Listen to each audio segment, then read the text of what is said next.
Hello everyone and welcome to Nuuli Forged. We are a 5e actual play stream that takes place in the world of Nuuli, where 5 of my friends are brave enough to play in because they're crazy. But that's okay. We are this is exciting. Tonight we are down 2 players. Tonight we are down a defect and an olive, so Mike and Sarah will not be here this evening. Sorry to say, but my 3 other friends are here. Fortunately, the 2 characters who are not present are also currently dead. So that worked out all right. First off, thank you to everyone who came in last week for our Lego one-shot. We had a lot of fun. Skylar had a lot of fun. We had our first guest, Skylar Seymour. So big shout out and thank you to everyone who followed us last week. And thank you to Dungeon Scrawlers who followed us last week, as well as Brenbig, who gave us a follow. Bren BG, I'm not sure. But welcome in, Londell. Sorry we did start a little bit late. We had a few technical glitches. But it's all good now. We're good to go. So, that all being said, let's dive into some introductions. Let's start with, let's start with Matt. Oh, hello. Sorry I'm late. Matt, and I will once again be playing Spoot, the Turtle Cleric, perhaps for the last time. We shall see. It is possible. Amber's Discord apparently keeps glitching, so hopefully that remedies itself. Because I don't know why that's happening. Hopefully she'll pop back in here in a moment. Next up, let's go to Tanner. I am Tanner. Also sick again. Yay, healthcare. I'm playing Healthcare what? healthcare jobs. Oh, I thought you meant like, I People. thought it was a joke because none of us can afford healthcare. I mean, there's that too.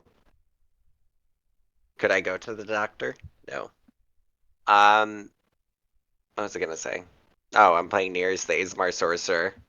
And do we have a question?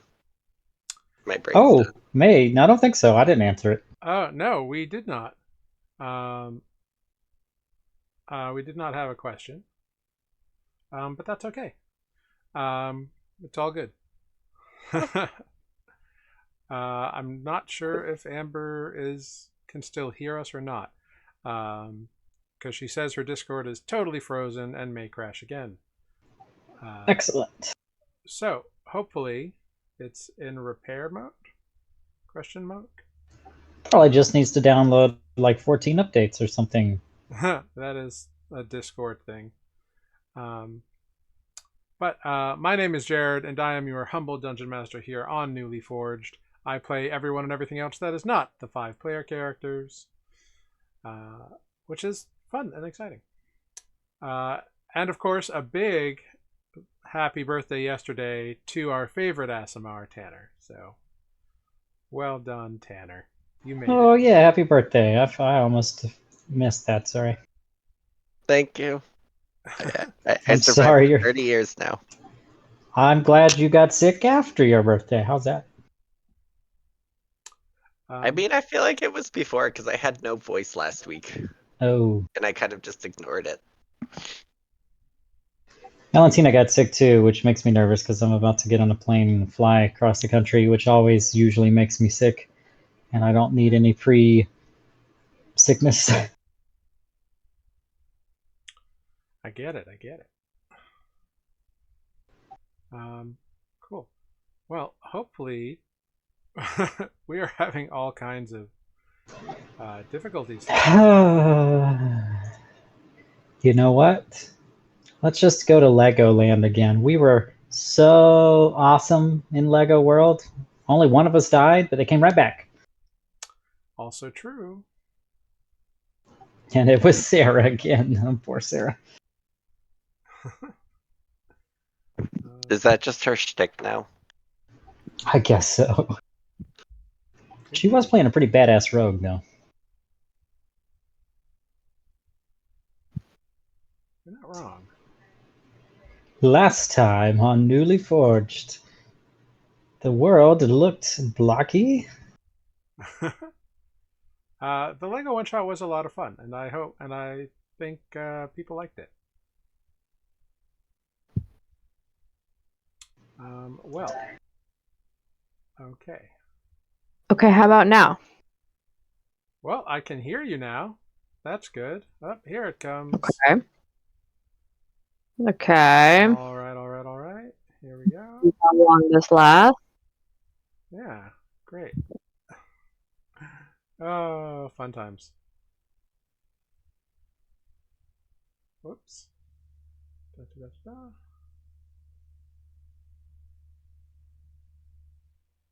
Oh, there we go. All right, cool. All right. Wait, what? Oh, this one. Wonderful. God, such a crazy evening, right? Yeah, normally I don't have the Discord problem, so now I have all of them. I thought I was going to be able to go straight home and have dinner. No food for you. Sorry. I ate a bowl sorry. of cereal. That's why I was like 2 minutes later than I was, because I ate cereal. It's all right. Well, since things seem to be okay, let's dive into last time on Newly Forged. Last time on Newly Forged, the Misfits climbed the steps of Craghold back to the tower bridge that, for all intents and purposes, should not stay up. Once there, they found Oligar and a mage studying the dropped Requiem, Spoot's shard-touched mace. There, they faced off against their hated enemy, Nereus and Olive focusing on the mage, while Defect waged into battle against Oligar himself. Greg was sniping as easily as they could, and Spoot healing and doing a little damage of his own.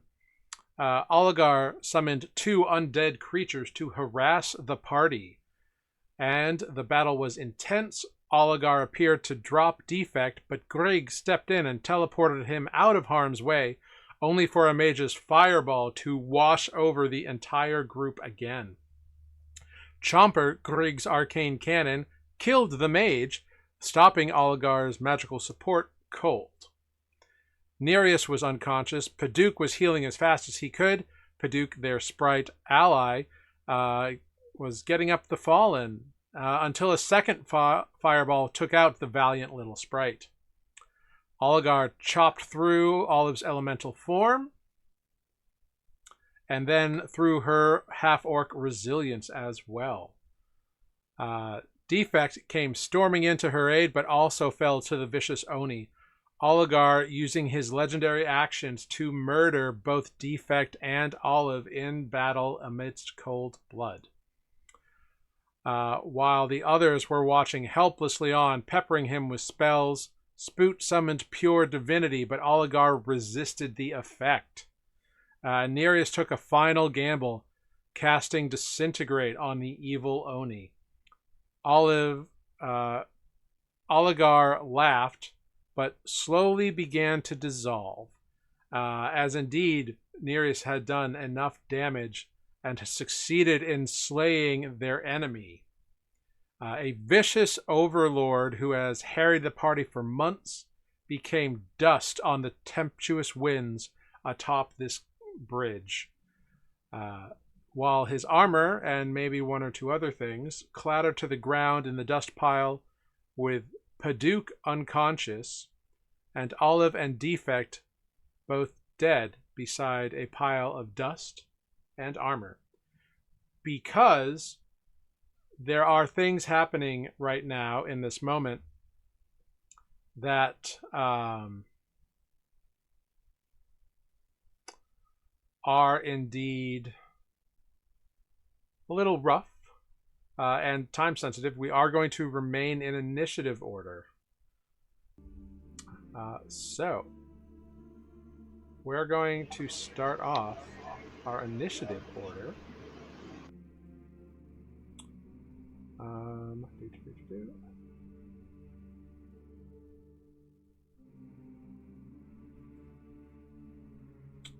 We don't have a cleric, right? Spoot is still conscious.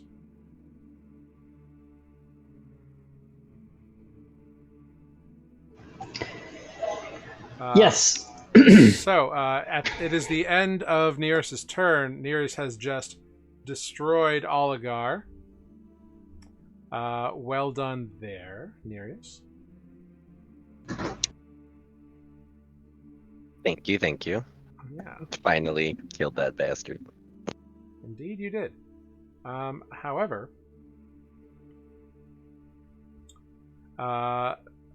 next up is Paduk, who's going to make a death saving throw. I will do so and see what the little sprite gets. Okay. Next up would be Grig, but Amber her Discord seems to have failed again. So we'll go to Spoot. Okay, I'm going to take out the 2 diamonds. I'm going to search for and hopefully find and hopefully take out the 2 diamonds that are in Olive's pouch and cast Revivify on each of my friends. All right. Can be done. It will just take 3 actions to do so, because you gotta dig in through the pouch and find it. That's an action, and then you gotta do the Revivify twice. Perfect. Which you can do. Cuts down on your time a little bit, but that's okay. Cuts down on my time. What you mean? Sorry. Revivify has a limited time window. It only lasts for a minute. Correct. And they've been down for I believe 18 and 24 or 18 and 24 seconds respectively. So I'll do who went down first? Defect? I believe Olive went down first. Okay. Unless someone is near enough to aid me with the search, I don't know if that saves time, but I'm looking at what, 18 seconds of time. I still should be under a minute. Mm-hmm. Yeah, you absolutely should. Great. I will wave the magic time hand, and those things will occur. Well, question mark? I will say, Greg, you also could have acted before Spoot if you wanted to perform something. Yeah, I'll revivify somebody. This is me, 2 weeks later, forgetting who is near. I know that we want to loot the bodies, but I can revivify 1 person. I believe I have. Yeah, you definitely can. Here, let me bring you over to the map. So you are currently ducked in a corner over here. But you have seen Oligar become a pile of dust after Nereus launched a spell at him. Yep. So if do you have a bonus action Misty Step left? I don't have Misty Step. Oh, but you have bonus action dash, right? I can disengage or hide. And dash as no? Nimble escape? Oh. No. Nope. Okay. All right. Well, then it would take you. Your speed is 30, right? You have the boots of the Quickling, right? I do have Boots of the Quickling. Do I have them equipped though? I thought I took them off. Ah, okay. Sorry, I was trying to help you because you're 60. No, I know. You're 65 feet away from defect, which means it would take you a turn just to get over to him. But that's okay. You can totally do that. So then, Spoot. Well, actually, Spoot spends his turn finding the diamond. So Grig, you could use your second turn then to cast Revivify on Defect because you actually have the diamond, correct? I personally have one, yes. Okay, great. Yes. So go ahead, expend the spell slot. You are going to spend the spell slot, use the Revivify diamond, 300 gold pieces, and I need you to make a saving throw with your, just roll a d20 and add your spell casting modifier. Which is like an attack bonus, or you just mean add intelligence? Just add your intelligence, no proficiency. D20. Oh, that's a total of 5. Okay. You take the diamond, put it on Defect, go to cast the spell, and the diamond dissolves, but something doesn't work. Something blocks Defect. You may have made a mistake in the spell. You don't normally cast this particular spell. True. And unfortunately, it does not succeed. Okay.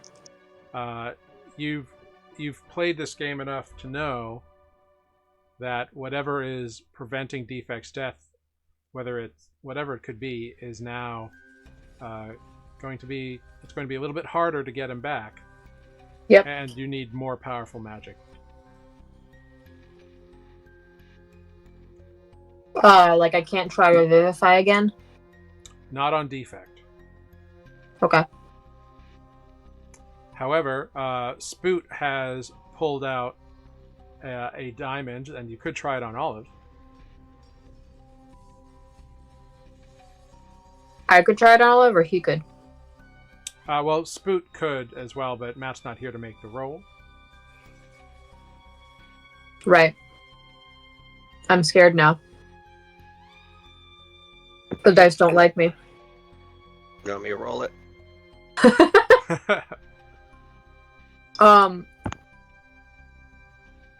I'll do it. But does he have more spell slots? That's the real question. I'm not sure. He chose a bad time to run away for a bio. It's true. Scheiße. Essentially, you don't have to. We can pause the timer clock here. But Yeah. if you want to try, you could. Well, we only have so many diamonds. Correct. And I already fucked one up. I'm pretty sure Greg would also be like, shit. Fuck that up. Spoot, you do it. God. I will also remind that at this moment, Paduk has to make another death saving throw. Oh, Jesus. Can I go? Yes. Would you like to do anything? Yeah. I go defibrillate Paduk.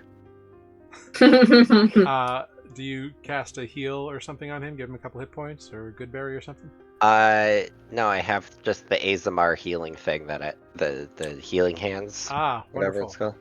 Wonderful. So I rub 2 of my fingers together and start generating static. Mm-hmm. I like this. This is funny. And Paduk. how much does that give him? Oh, it's just my level, so 14. 14. Wonderful. Paduk That's not pops up. bad.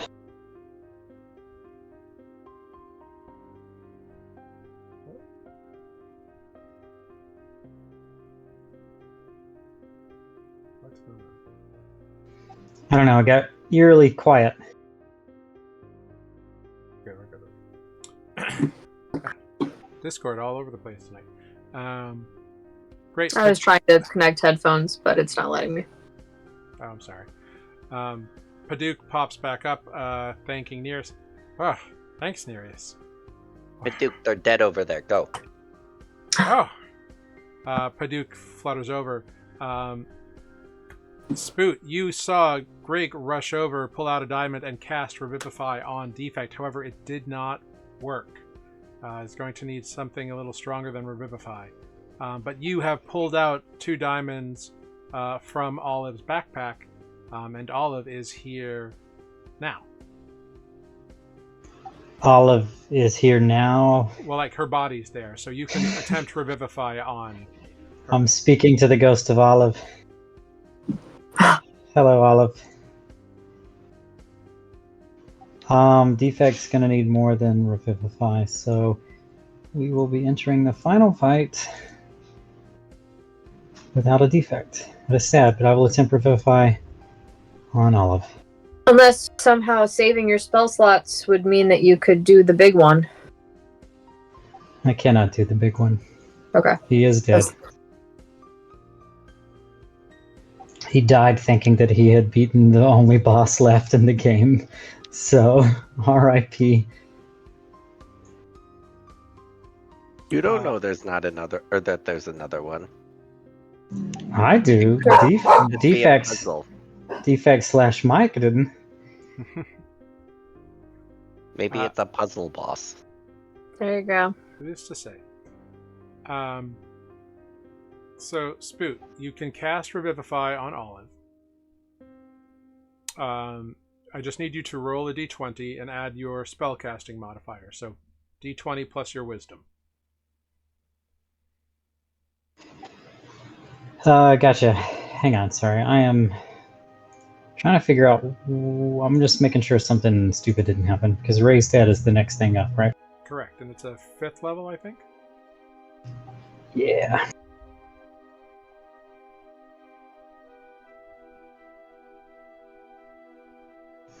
Yeah, I'm out of 5th level spell slots. Okay. You can cast it at a higher level if you have any remaining. It just doesn't have any additional effect. It doesn't. It has no meaning. Okay. There will never be more spell slots than 3rd level for tonight.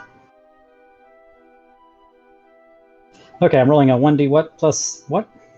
A d20 plus your wisdom modifier.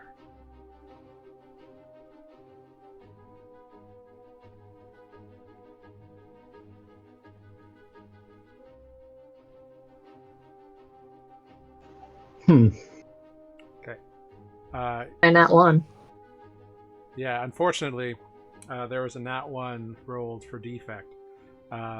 So, Spoot, frantically, you've pulled out this diamond and you put it on Olive's chest, and you focus your clerical energies into it, and that yellow light of the Horizon Walker suffuses into the diamond, and it turns to dust and coats and glitters over Olive's form as she breathes in, unconscious but alive. And question in defects, because we nat 1 the Revivify, we automatically, or can I, we don't think I can try Revivify on him? You've had this kind of difficulty before, where sometimes wounds are so great or souls are so severed in the moment that more effort is needed to bring defect back at this time. Gotcha. The good thing about that is your Raise Dead spell has a longer duration of time on it. Can we, like, take out the switchblade, whatever it's called, cut open something and push Defect's body into a safe zone? We don't have it. You gave it to Adis. The bad news is, when this place is destroyed by hellish fire, Defect's body will not be here anymore. Where is all of this coming from? I don't know. I don't know where that came from. That was dark. I meant We've had a this really, place, really rough not day. like the entire world. I mean, all of Nuuli. It won't matter. We'll all be... Anyway. Well, Hang so... I do have... Oh, it's only up to a minute. Spoot may try to maintain optimism. However, upon looking at this character sheet again, all of my memories from a couple of weeks ago have come flooding back, and me as a player have 0 optal molefucks left. I have no optimism. And unfortunately, Paduk cannot cast Raise Dead. He does not have that spell. Yeah, it's okay. I should have. What if I cast Fly on his dead body? He will have no will to push it. That's what we're for. Defect is currently considered an object. Okay. Bird. The third level spell slot that I used to cast Revivify, I'm going to get back by taking my last Channel Divinity. As a action, or do you need As an action. Okay, great. You can do that. And then I'm going to try to figure out how to heal people with no healing magic left. So, as you are considering this, Spoot and I think actually Grig, you notice a look on Paduk's face as he's looking around at all of you. And it is... Make an insight check for me, if you'd be so. That always goes well. It's not a very high DC. And there's Really? a natural 20! Really? There it is. I will stand down. It's not where I wanted that. Yeah. You not- clock. It's fine. You clock this look on this little sprite. Mm-hmm. He is holding something back, and he's on the verge of telling you all about it. This is Big's Grig moment.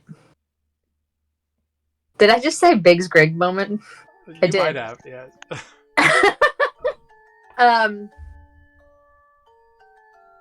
Paduk.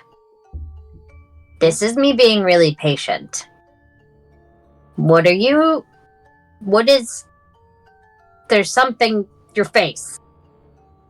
Oh, well, so I have some bit of my spells left. I think it is possible that I could channel everything, all of my magic, into one big healing push. But if I do that,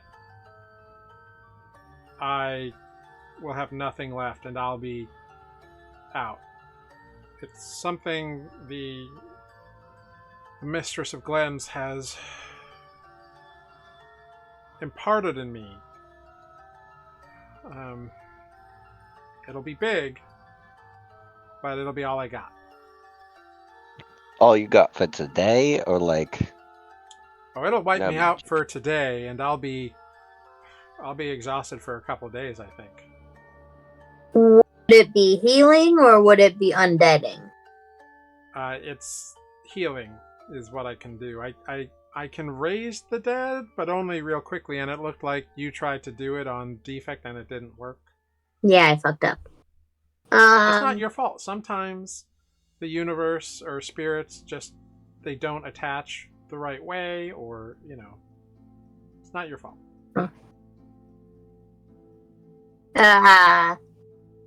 Sure. Whatever you say. You're just being nice. It's true. Yeah. You were really helpful, but how dead are you? Olive is barely breathing. I'm Can I cast weirdly Stabilize? okay. Yeah, How dead are you, Nereus? It would be big, but I've mostly been doing cantrips and then a couple little heals. But I did use a couple of my spell slots. Yeah. Well, he doesn't use the term spell slots. He says like magical energies or whatever. Sure. And that means that you wouldn't even be able to cantrip, right? This is so big that you would just be like passed out. Correct. Yeah. I'd be out for a while, maybe like 3 or 4 days. Would you be safe? Would you be unconscious? I still have potions. Well, I wouldn't be unconscious, but, you know, I'd be unable to do much of anything. This could be more Potions? important, and it would hopefully keep you out of the danger of what could come next. That's If- true. If you just lay low after this. Yeah. I think Nereus, at this moment, in the middle of this discussion, your friends I bleed to death. pause. Your friends pause mid-sentence, and everything around you stops. And you feel that tattoo on your back begin to warm your body. Like it starts at the shoulders, like right in the middle of your back, and then spreads down, and each of those floating runes that floats over your skin imparts a warmth and a comfort into you. And you hear a melodic, guttural voice speak out to you. Ask. And you get feelings, impressions, visions of comfort, warmth, respite, rest, but also a feeling of reciprocity. And as these moments come, you hear again that raspy, kind of fluidy voice. It's so weird, it's dichotomous. Ask. What is it saying? It just coughs. It's It saying like cuts out. ask. Ah. Yeah, because you're either so quiet or you're overdriving. The Discord mic inputs are weird. They get it fine over the OBS, but the Discord's a pain in the dick. Got it. The word is ask. You're getting all these impressions and being told ask.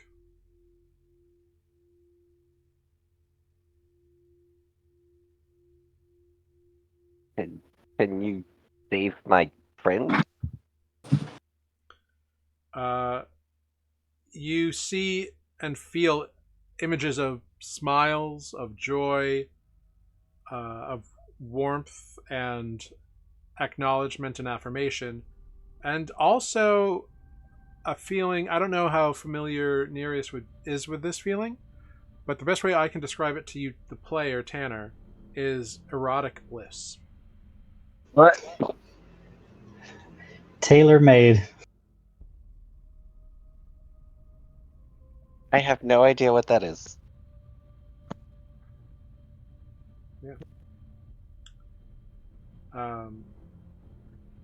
Is that a yes? You get the impression that it is this voice is saying yes. It can help, and it's just you hear once again in that fluid voice, ask. Ask what? Can you? With a K. How can I save my friends? When you finally ask the question, like, how can I save my friends? What can I do? Your friend's communication is interrupted, and all of you now see a pool of writhing tentacles appear on the ground. You see they're black, they're blue, they're purple, and they are just writhing in like a 10-foot circle on the ground, just like over one another. Gross. About 10 feet away from the group. You go touch it. What? I You didn't go- do that. Did you do that? Who did that? You all watch as Nereus approaches and reaches down to touch the tentacles, which are not like reaching up and waving in the air. They are just kind of writhing in this circle on the ground here. Nereus, you touch one of the tentacles, and it's warm to the touch, and it kind of parts a little bit, and like a peephole or a porthole kind of appears amidst the tentacles. And what you see through it is a comfortably appointed room. Wild. Oh, that looks so great right now. I cast telekinesis. Uh-huh. What? And Where is that room? I lift defect. Wait, where are you going? What is the There's no time. Greg for science. Wait, no. Defect is not a science experiment. And safety. No. Where I'm is this there. place? We don't know where he's gonna be. Defect is already floating over to me. What? No. I swear to Firebolt. Arcana check? On the room? I'm not even kidding. I will Firebolt the shit out of Nereus. Make an Do attack. not take my roll. friend and put it in a random tentacle place. Counterspell? Psh. The firebolt is canceled. Why did we waste a counterspell? Because And I'll or a die. firebolts? I have 10 HP. Oh, that's fair. We Where the probably frick ought are we? to- No. Do, We don't even know where this is. do I know anything about where this is? Greg, at Spoot, this you've point, never seen anything like this before. You were in the middle of a conversation with Grig and Paduk, or listening to them talk. And then, like, Nereus, like, blinked for a second, and all of a sudden, this tentacle circle kind of opened up and is writhing on the ground. And Nereus, telekinetically, you see him cast the spell and just pick up Defect's body and begin to move it over towards him. And then you see this altercation with Grig and Nereus. Things are getting tense. What are you going to do? Wait, Craig, just calm down. I don't know what this is, but I must have something to do with Nereus's father, for lack of a better term. And right, I'm just going out on a limb here. The tentacles and whatever. Would I know? Maybe I'm stretching. I'm trying to see if I would know anything, make any connection that I could tell to Corrig to try to calm them down. Spoot, you've seen nothing like this ever in your life, and you've never read about anything like this. Greg, why don't you come over here? Because honestly, I just killed Oligar. Do you think I'm going to endanger you guys? Maybe not on purpose, but I believe that this is a random tentacle portal. Do you want to go through a tentacle portal or stay here on a bridge where we're all dying?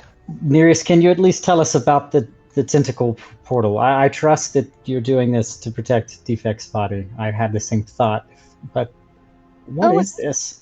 I don't know. Are we going in, or are you just going to drop him off? You don't get to just take him. I mean, it looks like a nice room, and I would like to lay down a little bit. Do you know what other room looked nice? The room with all the pillows where Defect got trapped. Honestly, a room with pillows is better than this bridge. You can nap here if you want. No, the room with pillows is not better than this bridge because you can't get out of the room with pillows. So this whole time, Defect's been floating towards me, and I pick up Greg next. No, I'm sitting on Defect, trying to make it not move. As he's floating. Okay. So you're just riding Defect. And Spoot is just like, wait, this is not the time to... Are you going in the room? What is happening? No fireballs. Yeah, Greg, you are sitting on Defect's prone form that is being carried telekinetically by Nereus. And you are now hovering just over the writhing, like, tentacle pool. And the tentacles kind of withdraw, and you look down and you see a comfortably appointed room in there. What the fuck is this place? The weird thing is it's at like 90 degrees. So, like, it looks like the portal goes in on the side of the room. So if you go in the portal, you'll, like, be stepping onto the floor. That's some weird gravity stuff. I step into the portal. Okay, you see Nereus step in, and Nereus is now, like, standing 90 degrees to the edge of the portal on a floor. Do you bring in the form of Defect? Mm-hmm. Greg, would it help I if I break went in? out the immovable rod. Would it help if I went in first? No, went in where? Where? How do we get out? I don't know. And I'm trying not to look a gift magic Is horse this a gift? in the mouth. What the what? I don't know. So Nereus is pulling Defect into the portal with him. I'm gonna grab Defect and I'm gonna put the immovable rod and I'm gonna put it on the floor outside of the tentacles and I'm gonna hang on. You're floating above it. Yeah, No, you're like I'm jumping. you're sitting on Defect, you said, and Defect is above. No, anything I can stick this immovable rod on. I mean, you can just hit the button and click it into the air and just hold on. Like that's perfect. That's the good thing about the rod. And I'm gonna be hanging on to Defect on the other end. I'm gonna need a contested strength check between Grig and telekinesis. Against an immovable rod or against Grig's squishy body? No, the immovable rod isn't moving. I mean, Grig's holding on to it. This is to see whose tug, Grig's or Nereus's, is strong. Is this athletics or is this strength? It's straight strength. Please don't rip Grig in half, Nereus.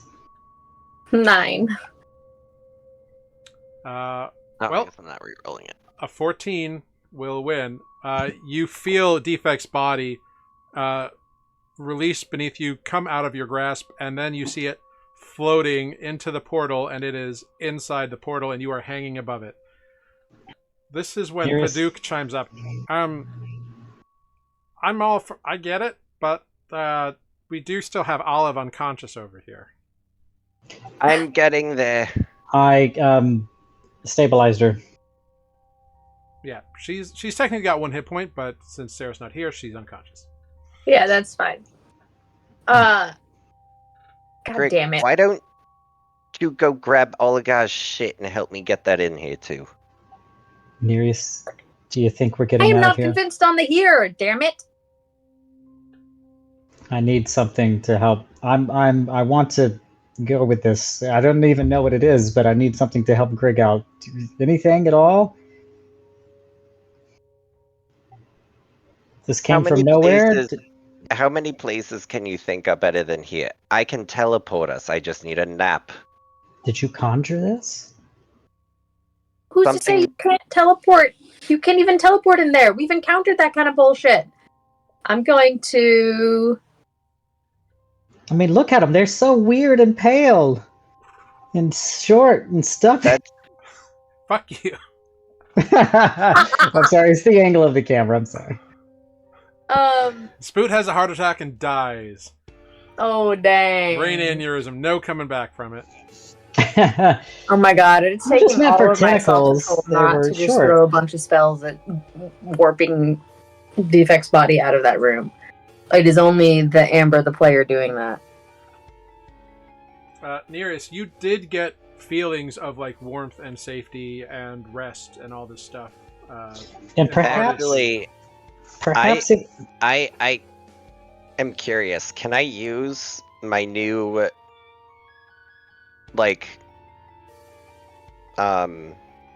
telepathic thing? I would like to, I guess, more or less convey the same messages that the tentacles have been giving. Yeah, which ability are you using? Just the new warlock one. Oh, where yeah. I can connect speech, but can I just telepathically communicate what it's been, the feelings that it gives off? Yeah. I guess. Yeah, you can absolutely impart that to your friends. All right, so I'm gonna. This is. I don't understand it, but this is what I've been getting, and I'm just gonna share it with them. Nereus conveys these same images and impressions of warmth and safety and security and rest and joy and respite, comfort, and that strange bit of like reciprocity and a little bit of erotic bliss. Like, Well, we don't even have this. Would you So- rather stay out here? Because you can stay out here. Out here, and you're all in there, and you're all trapped. I can't get you out. How do you know we're trapped? How do you get out? Where's the door? You tell me. It's magic. No. There have been plenty of magical places we can't get out of.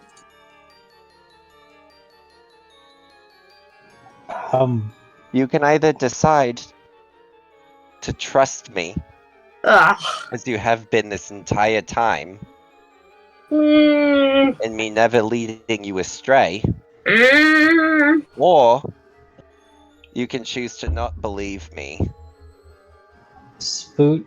and you Greg. can sit out here. in this moment, make a wisdom saving throw for me, please. Can I make a persuasion check? You absolutely can. Can I say something also? Yeah. I know there was no... With advantage, because Spoot's so wise and he's standing within 5 feet of you. That's not what I was going to say. I'm just throwing that out there. What are you doing, Spoot? I know there was nothing like in-game mechanical necessarily that gave me a feeling about Nereus when I first met Nereus. I truly believe Spoot knew Nereus was put in his path for a reason.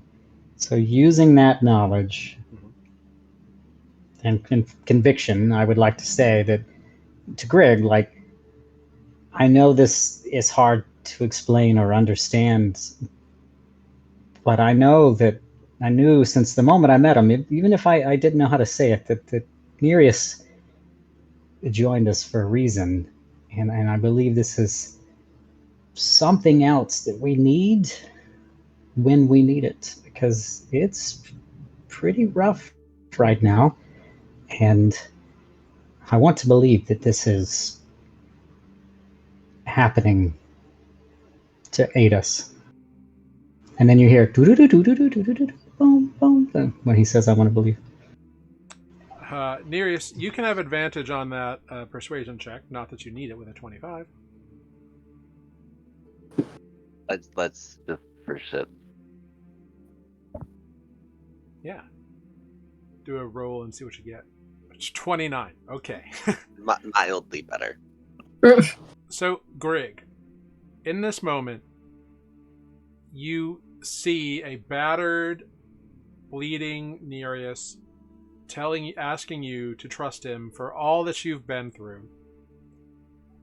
You hear one of your oldest allies, who's been with you since the beginning, Spoot, convey something he has never told anyone in the party before. Like, when he met Nereus, he knew it was for a reason. Mm-hmm. And that kind of emotional stuff doesn't normally get to you. But at this moment, what you also feel is an outside, it's like outside of your body, something in their words sparks something you've only recently begun exploring. You feel a seed of hope from outside your body, and for just a moment, you see a massive platinum-winged dragon extend its wings behind both Spoot and behind Nereus, and it's gone in an instant. Oh, fuck. And then I deactivate the rod and drop in. You drop through the portal, and you are standing in the room. Spoot, you and Paduk are now left out here with Olive's form. I walk out of the room. Is that possible? Is Yeah, it you like step right out the door? portal, and you like, whoop, step onto the thing. I'm gonna telekinesis Olive in, I could just carry her. Yep. It's okay. and then I'm gonna telekinesis Oligar shit into the portal on top of Greg. While I you're am at it, inspecting the shit out Cool. of this room. I don't trust it, but fine. It's gaudy waddy stuff. As soon as all of you are in the room, you step through the portal. Spoot, you're the last one in. You and Paduke kind of flutter down in, walk in, jump in, however you do it. The tentacles mesh and become a seamless wall around you. We are trapped in a completely walled-in room, guys. Hope you're happy. What you see, now that you are all in here, is a plush lounge with large pillows. There's like chaise lounges, there's love seats, there's a big cozy fireplace with some sort of luxurious fur on the ground in front of it. It looks like deep and comfy and warm. And the air is perfumed with pleasing, arousing, erotic scents, like very like sandalwood and incenses that are pleasing to various humanoids.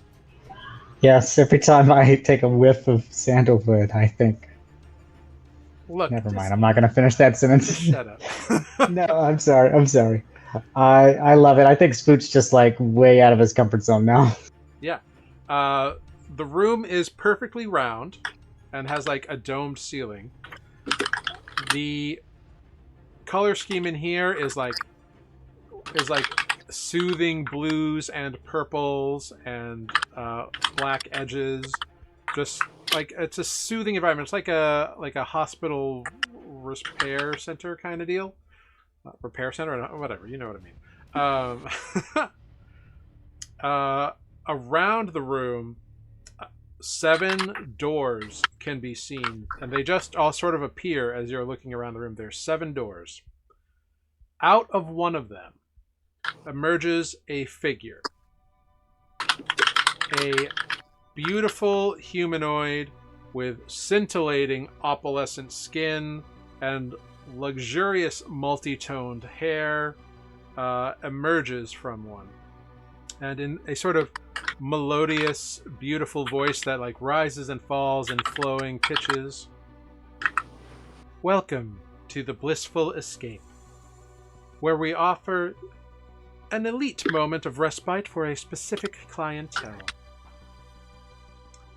We provide full-service amenities for the weary, the hungry, and even the lonely. My name is Angel. I understand there is one among you that has the ear of our patron. And their eyes shift to Nereus. I was about to say, I think all of our eyes probably shift to Nereus.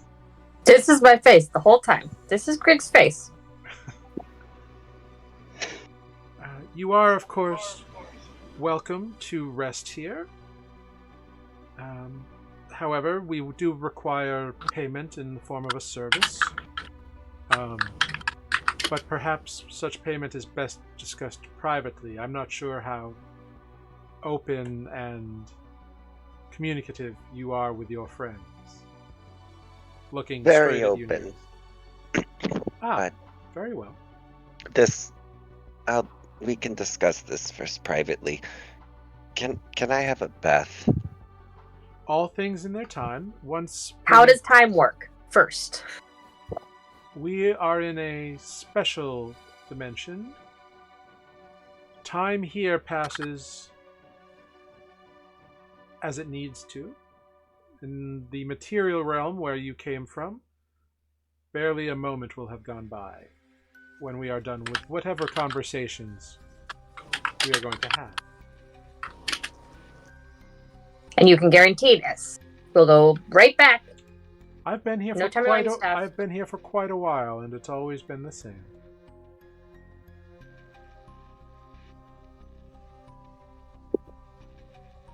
What's Continued, the cost? just skeptical face. I understand your concern for your friend.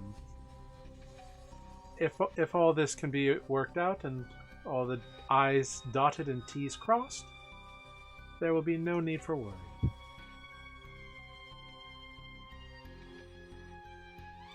Shall we discuss? Of course. Right this way. and they lead you back to the door they came from. They open the door, and it seems to be a well-appointed, comfortable office. Whose office is nicer, this one or Stark Yarrow?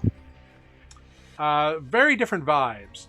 Sparks is very, like, you know, an adventurer has retired to this office, so there's like a lot of cool shit around.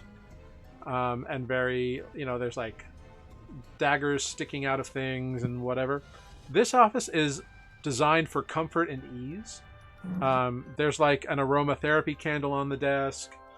There's a very comfortable looking like daybed under a window that seems to look out to a beautiful sky. Please take a seat, and the door closes behind you. They sit down on like a comfortable looking padded armchair. There's no desk between them, but there's like an end table, and they indicate a chair opposite them. I'll sit down. I know you must be very weary at this moment in time, but we do need to discuss payment before you can partake of the amenities here. I don't know how familiar you may be with Brogel Zegelblor, but it desires nothing but Amber, can you What?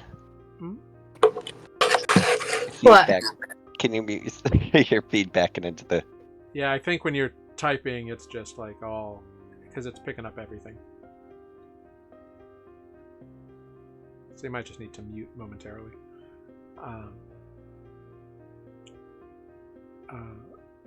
Brogel Zegelblor desires nothing but happiness and companionship and the well-being of those who follow it.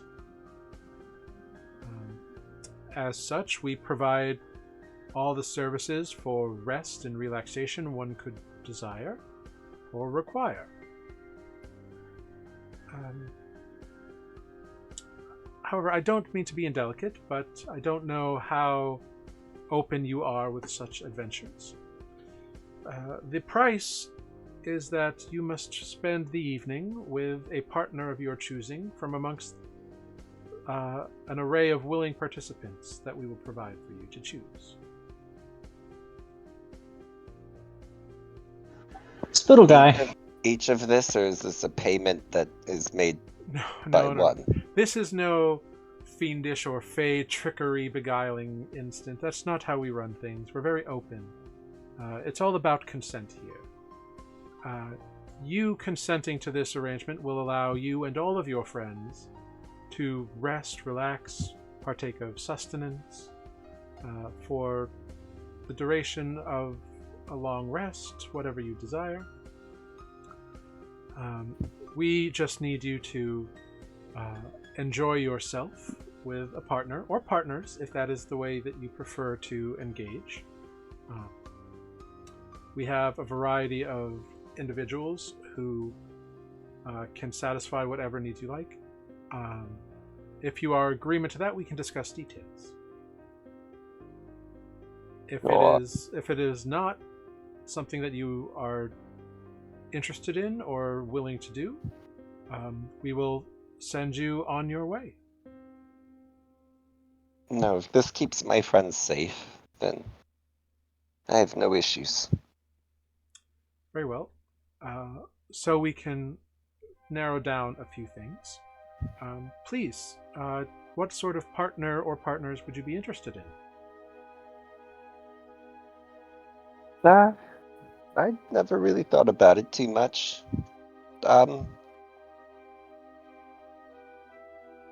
Why don't you? Can you just surprise me? We have quite a few individuals here who would be happy to, whose taste you would match, and I'm happy to introduce you. The one thing is, if you desire, do you identify as a man? Yes. Very well. If you choose to partake of this evening with a man or men, I would need you to wear a certain amulet. What that amulet does is it allows, to put it in flowery, delicate language, at the point of climax, your essence would be transferred to a proper receptacle. Interesting. A willing, Go right out. a willing, consenting one, not someone we have bamboozled or imprisoned or anything like that.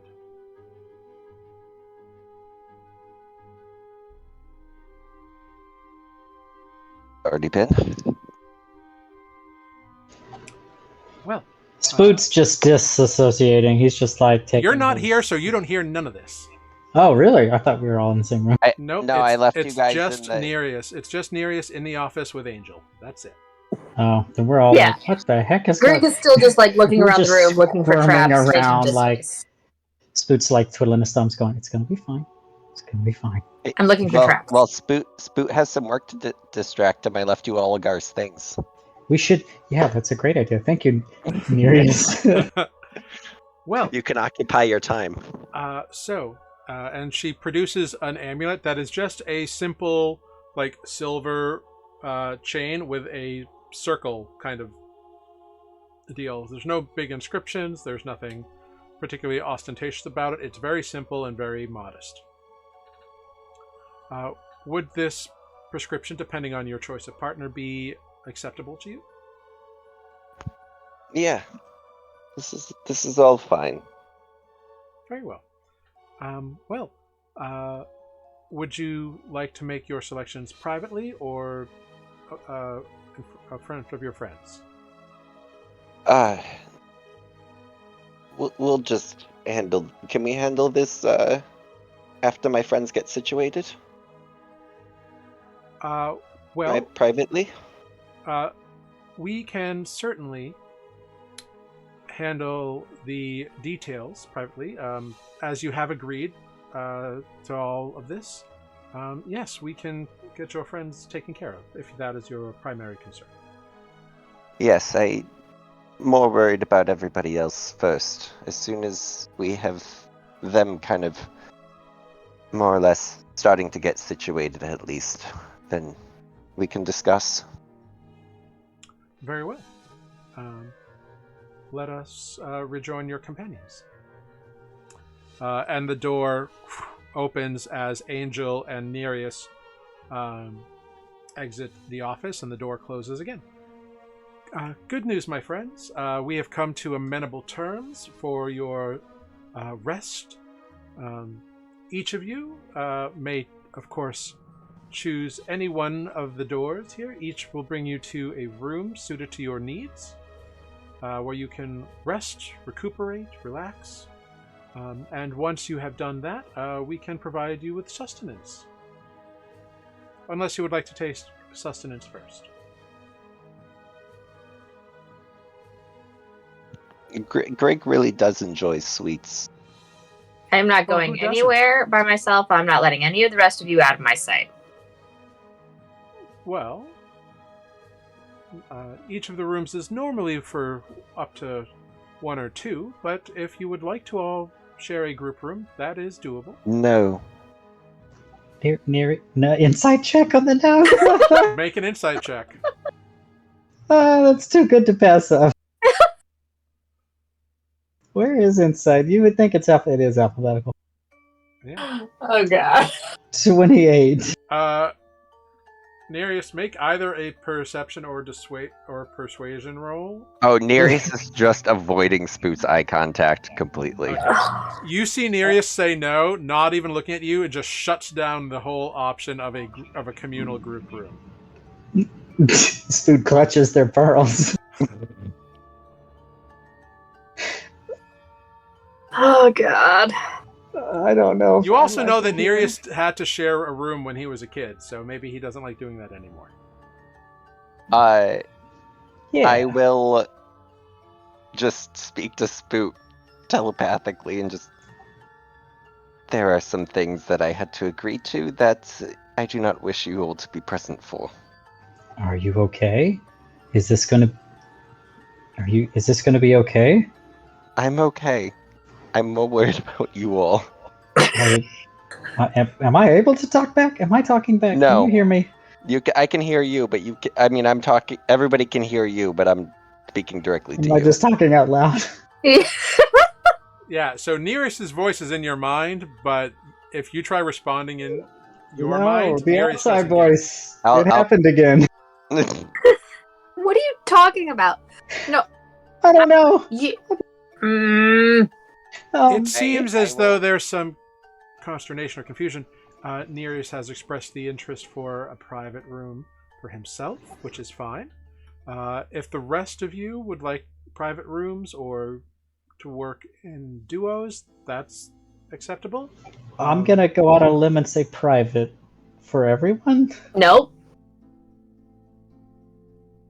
Rig and Defect can stay together. Spook can have his own room. Olive would like her own room with a bunch of pillows. Olive is out cold. One of us should stay with Olive. I'm not leaving anybody who is Spook out just cold. holding Olive, just like gently Angel- slapping her, like, Angel kind of hit me. snaps their fingers, and 3 of the doors open, and you see 3 very different rooms.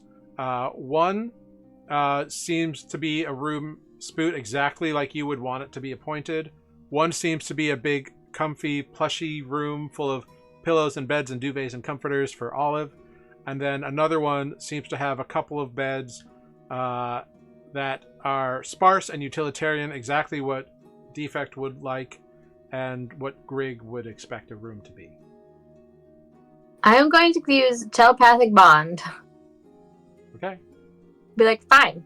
If we're going to be in separate rooms, you're going to check in as long as this lasts. Don't be surprised when I bother you. You maybe not for Nereus. Nope, But we're all in it. But I'll check in. But I don't want to hear Nereus. I understand your trepidation, but I assure you we mean you no harm. And have no evil motives or desires to withhold you from your life. You don't have to for it to happen. Oh wait, Padook, do you want a room? Oh, yeah, I can hang with Olive if that's where the pillows look nice. Let's put Olive in the room, and I think that would be great if you were to watch over Olive, as they are a little Yeah, sure. out of it. Like, I'm happy to help. Sue will like gently place Olive in the pillow room. Yeah, it is. You get her in there, and like, as soon as you like lay her down, you can see like the tension and the tightness in her body just melts away.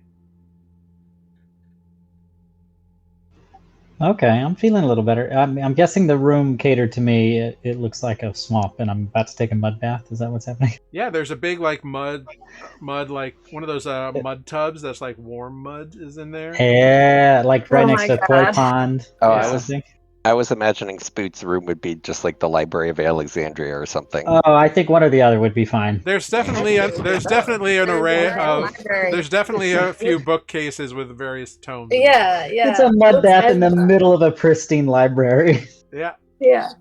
And each one has a ensuite bathing room. Right? You just have a mud pit. Well, even Spoot has a like offshoot that is like a pool of like pure like warm tepid water and Who gets water. 2 bathtubs? He's likes mud. You didn't want any bathtub. You didn't want nothing. I don't have it. No, that wasn't Grig. That's Amber. Grig is still making this face. I don't have a pillow, so. Oh, so Amber wants a mud bath on a hot tub. You go thinking, oh, I don't have a pillow, and then you look over in a corner and sitting on one of the comfy chairs, there's a pillow in your room. Ugh. Fine. I will go into the room with Defect, and then I will, for the entire hour that telepathic bonds exist, keep going, are you dead?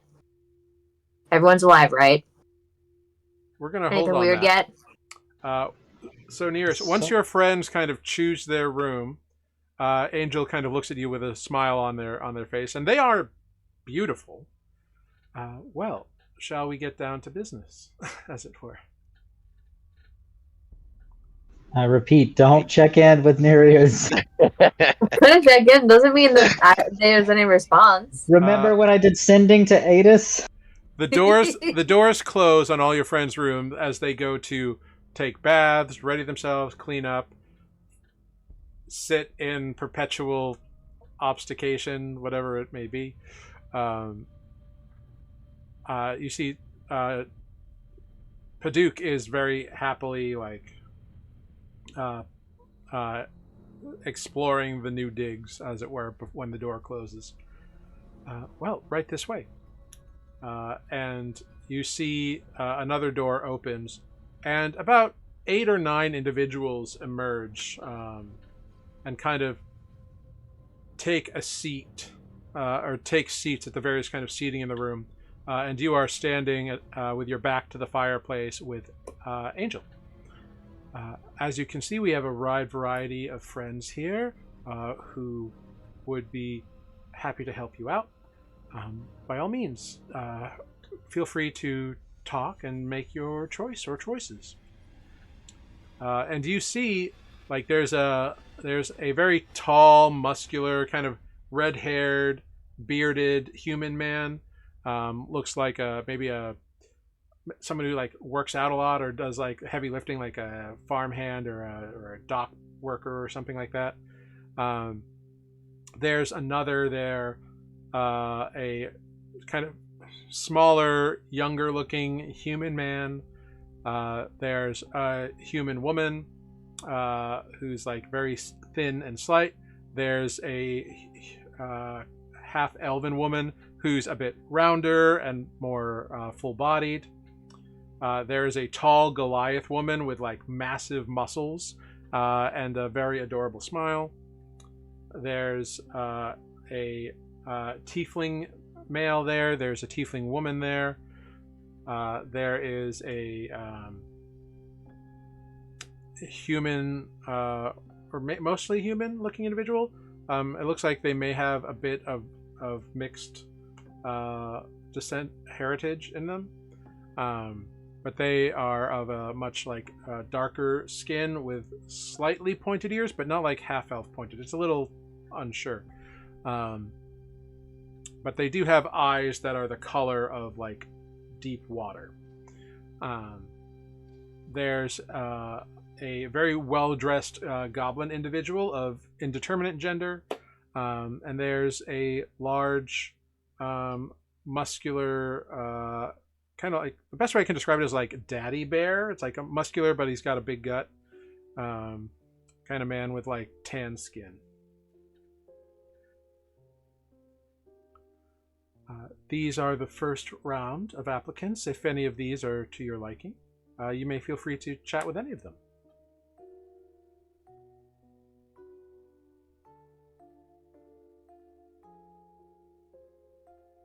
Did we lose Nereus? No, I'm here. Sorry, I was coughing. He was no trying to problem. decide. There's a lot of options. Sorry, I was just losing a lung. Oh no.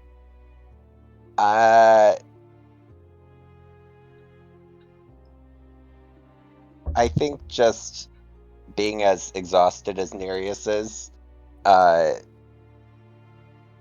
just, for shits, why not? The boneyard. I will take the farmhand, the tiefling man, the younger human man, the strangely, maybe elf man, too. Just Okay. why not? All right.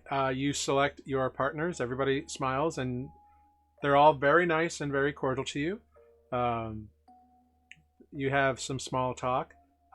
Angel provides you with the pendant that you promised to wear. And a door opens, and the 5 of you head into a room.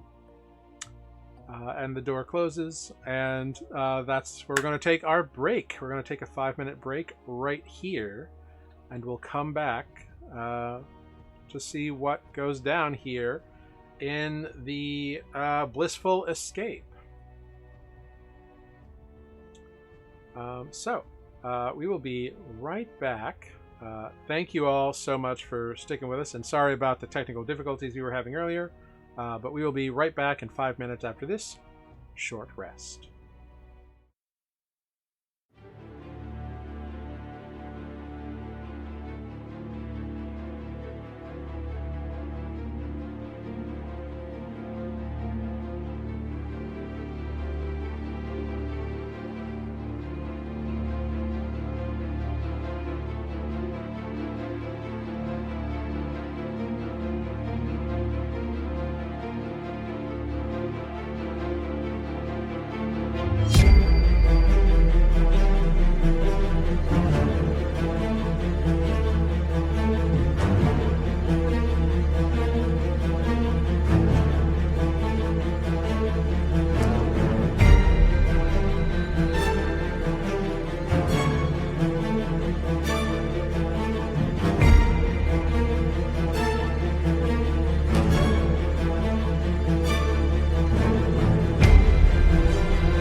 Hello, everyone. We are back. Thanks for sticking with us while we took a little bio. Got things sorted out here. Back at the Blissful Escape. You have all been able to take your rooms. Over the first hour, Greg, you are using your telepathic bond to check in on everybody. Yep. Regardless of when you do so, everybody, none of you have any like problems. Like there's no issues. Like you're relaxing in a shower or a bath or a mud pit or whatever. Paduk says that Olive is fine. He found a very nice set of aromatherapy candles that he's managed to light for her. One is I've got one. He says like one is called I've Got It So Bad, which is like a kind of vanilla cinnamon cookie smell, which is very pleasant to Paduk. And the other one is just called Carely's Relaxation Herb, which he doesn't know who Carely is, but she makes a good herb.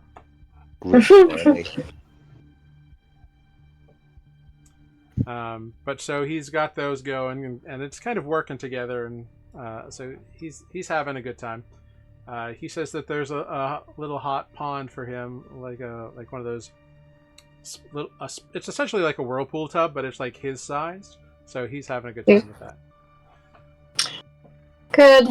Good. So Greg, what are you doing in this space you don't trust or have concern, or what is Greg feeling right now? I would say that Greg is sitting at the foot of Defect's bed, just like hovering, trying to be like, it's fine. This is gaudy waddy stuff. It's fine.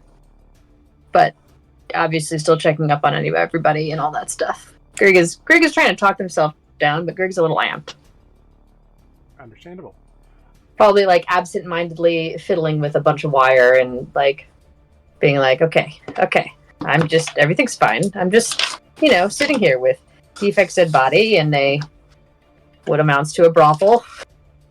As far as I can tell, all the smells are all sexy waxy, and for some reason we're doing this right after a battle, and we're going to teleport back into time. It's fine. Everything's fine. We're fine. That's Greg. Fair. Very cool. Spoot, what are you up to?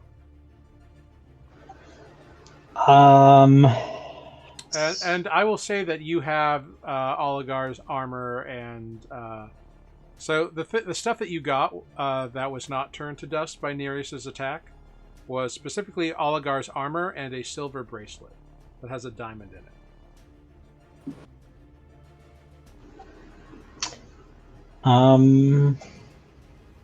Spoot's gonna. Did this stuff end up in Spoot's room? Yeah, we'll say that you have the stuff. Oh, well, Spoot's gonna be like, well, I am curious, but Greg's really gonna want to do this themselves, and I don't want to steal their thunder. So, I'll just leave it here in a pile and let Greg go through it later. Okay. But I may or may not consider doing identify. Well, we've got time in here, right? Let me do identify as a ritual on the bracelet. Yep. So this silver bracelet, you discover that Oligar has trapped the life essence of 7 humanoids within this bracelet.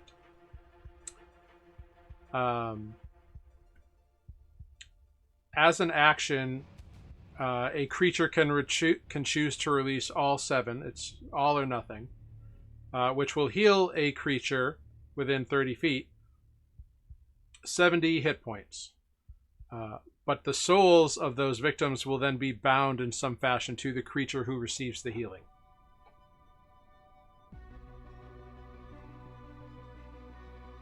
Oh. This is not a thing. It is reeking of like dark necromantic energy. Like you get the sense that basically he stole 7 lives to keep himself alive, probably, and just never got the chance to use it.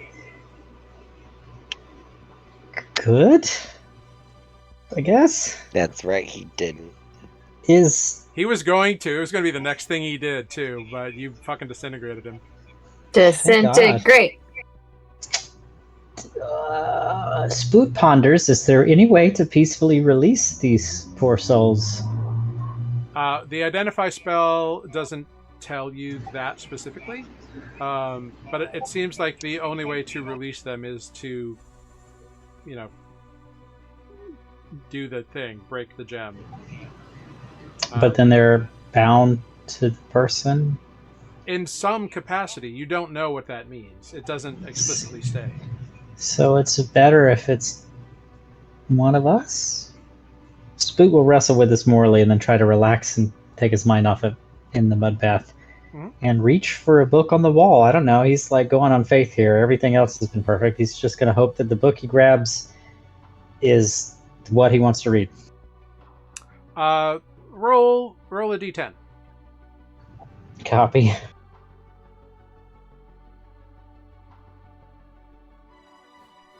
Six.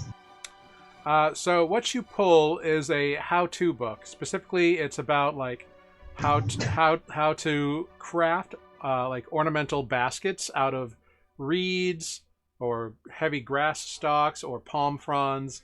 It's like a basket weaving book. How to keep your friends alive. Just kidding.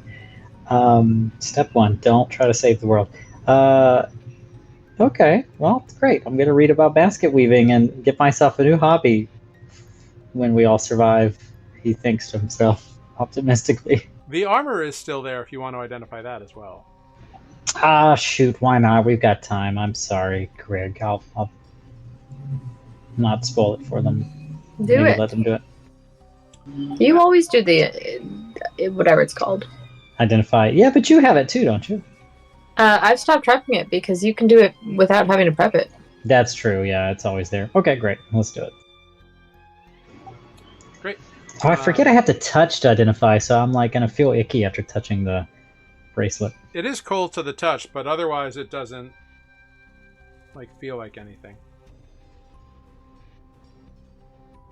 So you go through the identify ritual once again. And this is cold plate. It is etched with images of flames and ice and beset with like sapphire and ruby chips. It is also cold to the touch. While attuned, the wearer becomes immune to fire damage and resistant to cold damage. And in addition, when you are hit by a melee attack, the armor deals 1d6 cold damage to the attacker, providing they are within 5 feet of you.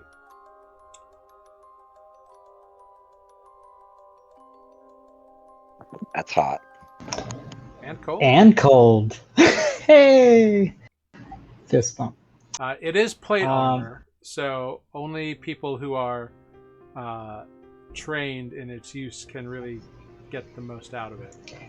I think this sounds perfect for a defect as soon as he is no longer dead. I really should have taken that proficiency. Ironically, it would be great for Spoot if he wasn't a turtle with a big-ass shell. True. But that's okay. Maybe one day my god will grant me a magic shell in heaven after this is done. A shell of many colors. Sorry, I'm on a weird, Spoot's gonna die kick lately. Cool. Spoot will write these down in his notebook as he's simultaneously bathing and reading about basket weaving. If you search manage equipment on D&D Beyond, you will find Oligar's bracelet and cold plate that you can add to your character's inventory. Awesome. Question, did the identify tell me, can I direct the bracelet's energy, or does it automatically go to the wearer? No, it says within 30 feet, so you can direct the energy, but it's like one creature gets it. And then it's gone, right? Bracelet Yeah, Beyond. the Okay. diamond will turn to dust, and it will be a regular mundane silver bracelet.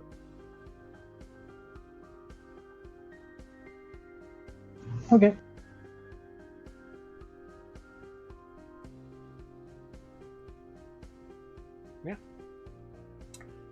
So those are the two items that Oligar had on him that were magical. Spoot's gonna continue to try to enjoy this without feeling guilty that he is not currently saving the world.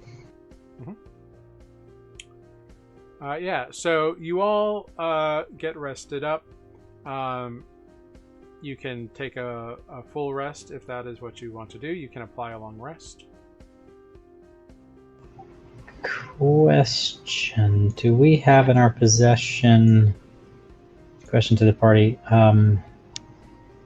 enough diamond power to do a raised dead? I believe that Olive has at least one, if not two, 500 GP diamonds in her inventory. Unfortunately, we have used Uh, at least one of them. Did the natural one also consume No, the that diamond was and fail? a 300 that Greg had. Yeah. There's one more then. I used one to raise I Olive. have one that's worth 600 that I am holding. That sounds like a raised dead for sure. Yeah, I'm holding it for you because I took it from you. Oh yeah, that's right. That's good though. I think I directed you to do so, so that's good. Yeah. Okay, so I definitely have that spell slot back now.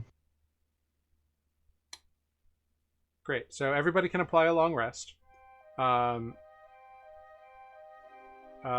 Nereus, your evening is pleasant, and everything is good. You have as much fun as you desire with your friends, and the moment of finishing, the amulet glows warm for a moment, and then that's it. Your companions can leave or stay as you desire. You don't need to tell us. And there's a nice warm bath, probably before and after, but whatever.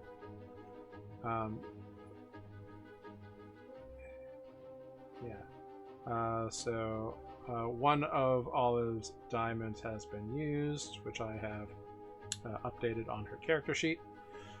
And you may all exit the next morning.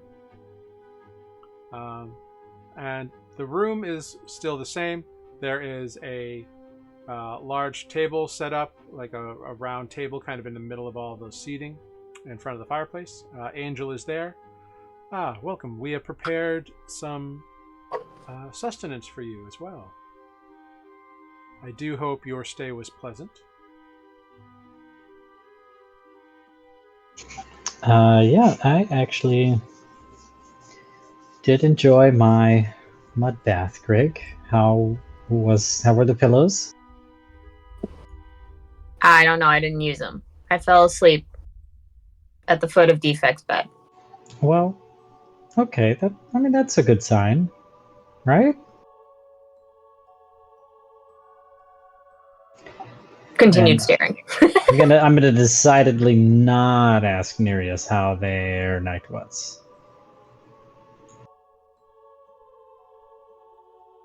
And Olive, you're okay? Olive looks around very confused, but says, yeah, but I don't know where we are. Well, it's best if you don't ask. Some sort of mysterious tentacle dimension. That is what I wasn't going to tell you. Which leads to a whole long slew of conversation. But Angel, sits down and has breakfast with you all, and does inquire, like, did you all have a pleasant evening? Spoot has already answered. Yes, thank you. Wonderful. That is that is the purpose of our little place here. Amber. Jesus. Yeah, the Mechanical keyboards for the win. Oh, I love a mechanical yeah, that's keyboard. great. It's the lack of actual headphones and doing this on mobile that is the lost. Greg, after the long rest you just had, I need you, because you ate the apple, right? Jace. I need you to please make a Constitution saving throw. 11. Okay, so you do not gain the benefits of the long rest and have 2 levels of exhaustion. Your dreams, your dreams were also fucking crazy. Yeah, sounds good. I have to remember what I had left. Wait, would it make a difference if you used your Flash of Genius? I doubt it.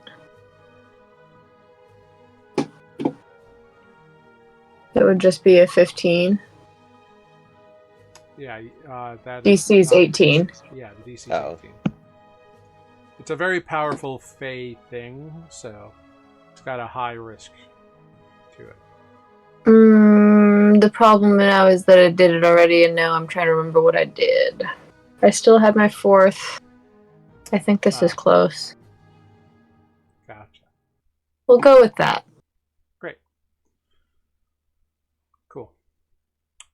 So at breakfast, Greg looks horrible. Like, Do my objects?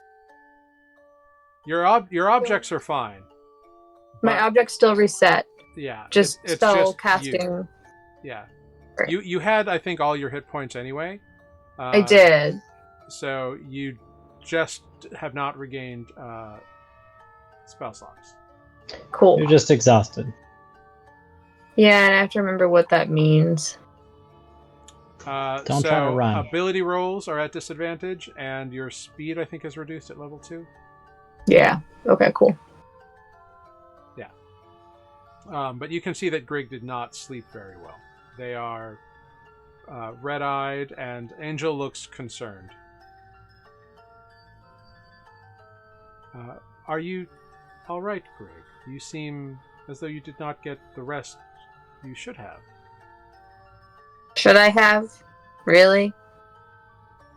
Well, yes. This whole establishment is designed to provide safe, warmth, rest, and respite. It's a little eerie. Oh. Also, I ate an apple. An apple? Oh, it's a Fey apple. Oh, well, I'm sorry. There's not much I can do about that sort of influence. But I do know they can be tricky things. Mm-hmm. Takes one to know one. I'm not of the Fae. It's okay. Greg is just it's a long story, but they mean no harm. Thank you for the night. Yet. If you could call it that. And where is Defect? Defect is still on the bed in the other room. Yeah. May Go I? take care of that. And Spoot would like to go in there and raise him. I don't know why I did that. Yeah, you can absolutely do that. Or attempt to, at any rate. Greg hands over the diamond. And remember, this is a full hour-long ritual. So... Yeah. I'm just going, like, hopefully time still makes sense here, so yeah. Yeah, you've been told that time passes quicker here, so... Separately here. Yeah. You're So, right, I've been told we'll be returned moments later. I hope I'm not pushing that. But I think without Defect... Angel doesn't Gonna- seem concerned. Thank you, Angel. Of course. I understand that we wouldn't want you to leave before you are ready, of course. You know what? Really should have done this the night before. I couldn't have because I didn't have the spell slot. You didn't have the spell. He's going to have 1 hit point. How hilarious. We have lots of potions still. I should have wished for a room full of health and potions an instead of a mud evil bath. bracelet. And an evil bracelet, I know. Yes, Greg, remind me later. I'll tell you what I learned from... I forgot his name. He who should not be named Armor. And Oligar. Okay. I'm not gonna say it. He's this is on purpose now. So you go into the room with Defect, or Defect's body. The bed is set. You go around, you light various candles, burn some incense, and begin chanting your ritual. Who is going to assist in the ritual? Mind you that Spoot is the conduit of this ritual, so Spoot cannot contribute beyond that. Spoot is doing the guiding. Greg is obviously helping. Yeah, up to 3. So, Greg. Well, we only have... Well, Paduk can help too. Duke. Paduk will help. Angel, get in here! No, I'm just kidding. No, Nereus will help. Great. So, Paduk, Greg, and Nereus.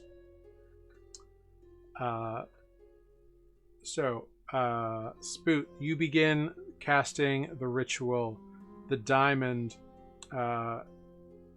glows and pulses with yellow light as the smoke begins to become infused with that light, and slowly a sort of halo begins to surround Defect, chanting for about 25 minutes or so, 20 minutes. And you feel it is time for the first one of your friends to contribute something to this ritual.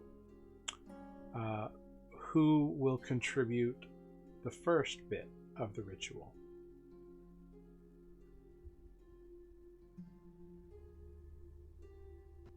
Hey, Defect. You know the drill. You have to come back because I said so. And then, because we're not done yet, also, if we're gonna die, we have to both die, and I'm not dead yet, so that's the rule. And I will drop in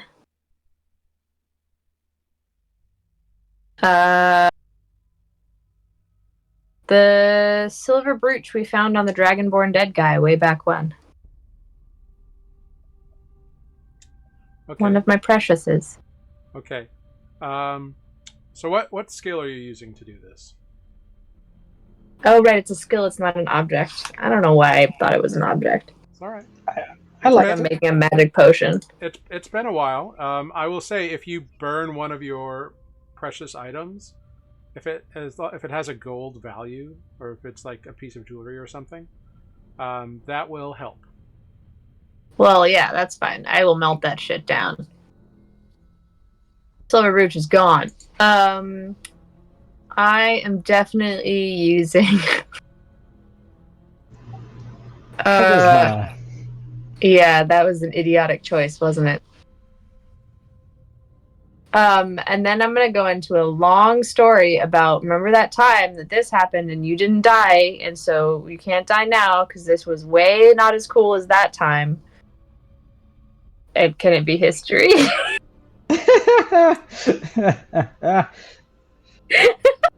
So Flash of genius. That's fine. I'll just use charisma. It's fine. What?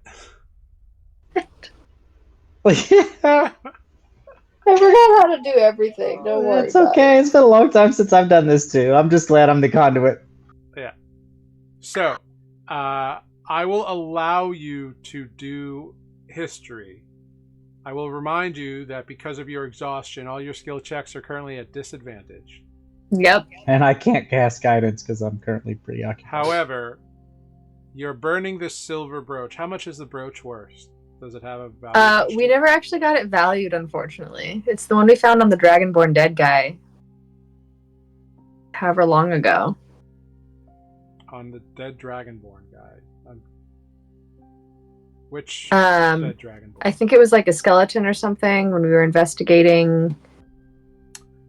Oh. Gotcha. some burial ground or something. Oh, yeah. Yeah. Okay. So that will grant you a +3 bonus to the roll. So make a history check at disadvantage and then add 3.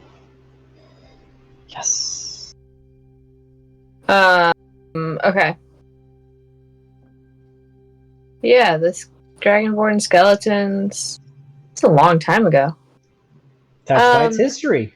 That's why Very it's good. history. You did it. You knew what you were doing. Oh God. This day. Oh. Hell yes. Still at disadvantage. That's a 24. 24. With the +3. I almost killed him because I couldn't revive him, and now I'm helping. Grig launches into this story and adds this silver brooch on top of the diamond. The diamond pretty much turns the silver brooch. The light from within goes into the brooch. It like sublimates it immediately. It becomes part of the vapor and the light that's circling Defect. And you see the metallic bits go in and begin to fuse the cracks in Defect's body. The ones that are of the metal portions become filled in with bits of silver. So the scars from this seem to be filled in with silver. He's gonna have silver scars. That's badass. Yeah. Okay, he is. Yeah. Another 20 minutes goes by. You're feeling the flow and the power in this moment, Spoot. And once again, you look to who between Paduk and Nereus to add the next level. Nereus. Okay. Nereus, how will you contribute to this ritual, and what skill will you be using? What did we already use persuasion?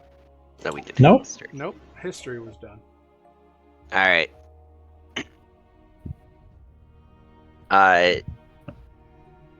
Nereus is just gonna. Now listen, Defect. You've been you seem to have been taking it easy on the last couple fights, and you've died, and leaving me to clean up the messes several times. I feel like you really owe it to me to come back. You know, finish this. Plus, you can't leave Greg here. Greg's been a bit of a mess.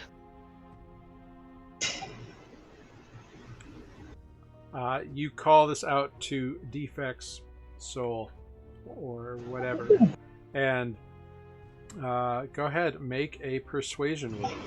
Intimidation. I'm just kidding. I could do intimidation. I did that to Greg. Get up or I'll kill Greg. Charisma is a powerful tool. I used it on Greg. Oh. And I'll take all your shit if you don't get it. Oh, that's right. I remember this. So go ahead, make your The roll. natural 20. We'll take it. Excellent. The diamond glows again in a pulse, and the light and swirling energies around Defect intensify and begin swirling tighter and tighter, and the incense swirls around all of you in a cyclone. It's a calm cyclone, but it's speedy and encompassing. The final moment comes in the ritual, and Paduk is up. What will Paduk contribute to this ritual? Is this a question for me? You, as a group, are in charge of Paduk. He's considered a sidekick. So, Matt, go ahead. Open up Paduk's character sheet and take a look and see what he would do. Oh, remind me, is this in Roll20 or beyond? It's in both.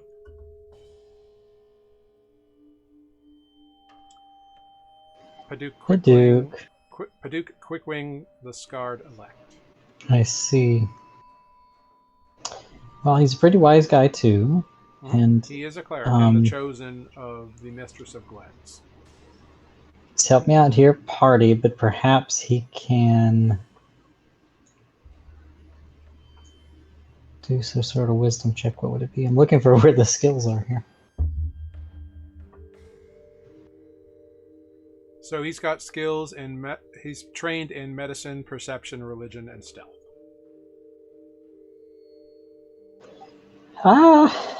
Yeah, it's either medicine or religion. Can he offer just sort of like a...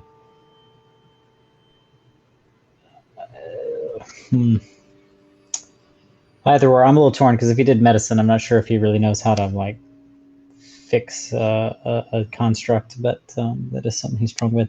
And perhaps he's seen Defect get wounded and healed back enough times in the party that he has some sort of idea of what...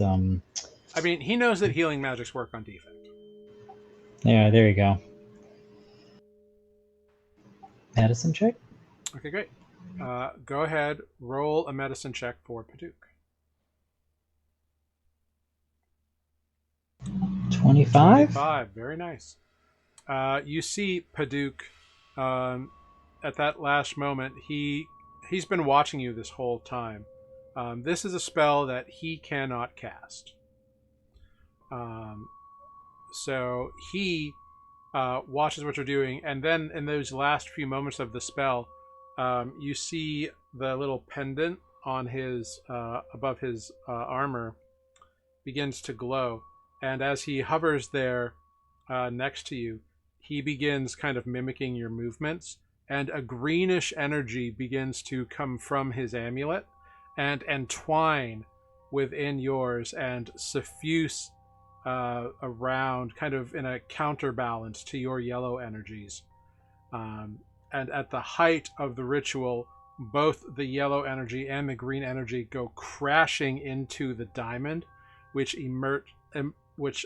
emits this pure white divine radiance, and then crumbles to dust, and the diamond dust seeps into Defect's chest. And you watch as Defect's chest breathes in, and light flickers back to his eyes. The ritual is successful. Defect is restored to life. Well done, everyone, and welcome back. Defect. Defect kind of nods and looks around and thanks you, and is also confused about where the hell we are. Please don't ask. Please, just... Not yet. It's a creepy brothel dimension. I'm glad you're not dead. It probably saved your life, but this place is awful. Angel, who's been standing in the doorway the whole time, is like, well, that's a matter of opinion, I suppose. But... Spoot will try to get... listen, sorry, the aforementioned, it's... Greg is going through a lot right now. It's a stressful time. Thank you, Angel. They bring up their hand. It's fine. I am glad that your friend seems to be alive again. You all seem to have recovered from your ordeal. Fortunately, our time together is about to end. Is there anything you need before you depart? Well, we need to get Defect healed up, I suppose. So... I don't think I can make another deal for Defect at this time. I think I'm going to well, use... To be quite honest, Nereus, while we thank you for fulfilling your end of the deal, here your services are no longer required. That's totally fair. One of each. Well, I guess just wish us well for whatever's coming next. Both well wishes from myself, and I know that the well wishes of our patron also go with you, Nereus, and your friends, of course. Much appreciated. You watch as Defect kind of stumbles up from the from being dead. He's got some damage. He's suffering from all the back from the dead stuff that we can go over a little bit later. But he's got some really awesome silver scars. Am I right? He Yeah, does. he does. Now a bunch of scars on his chest and arms. Specifically the deep, massive scar that now is across the center of his chest, where Oligar drove in his glaive. That is a pure, jagged silver line in his darker plate of chest plate. Fuck yeah. So if it doesn't make a difference where I do the healing of Defect, and if we're overstaying our welcome, we can get out.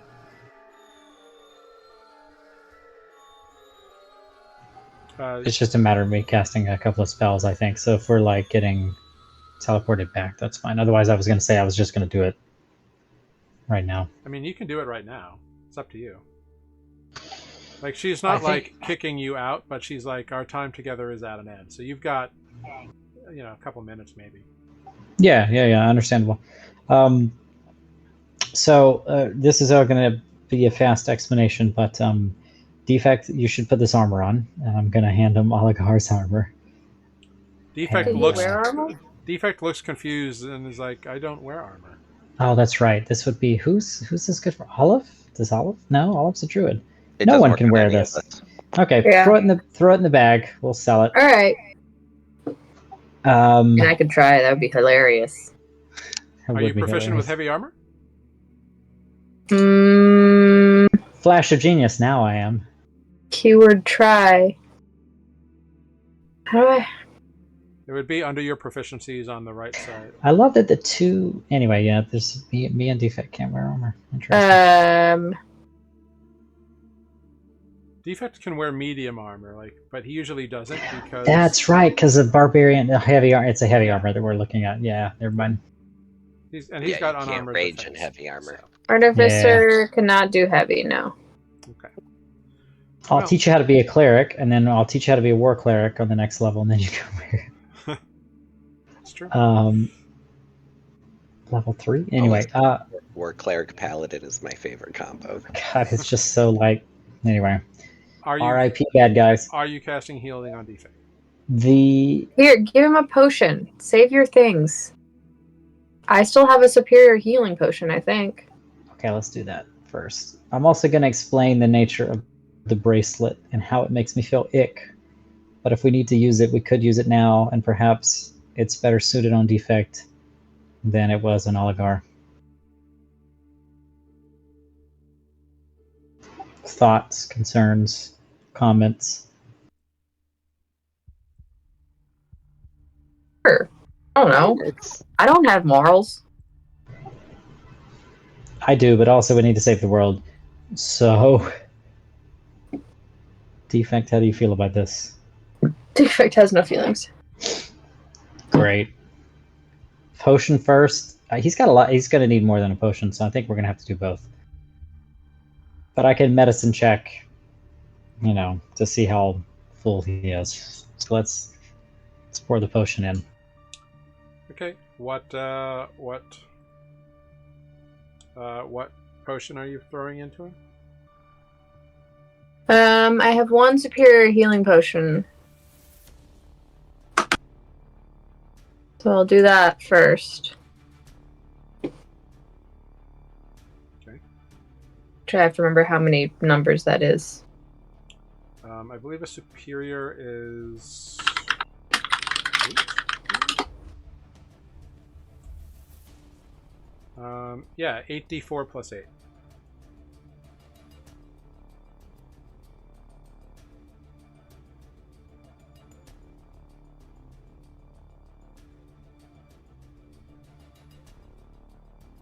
$29. That's good. Defect gets 29 hit points from that.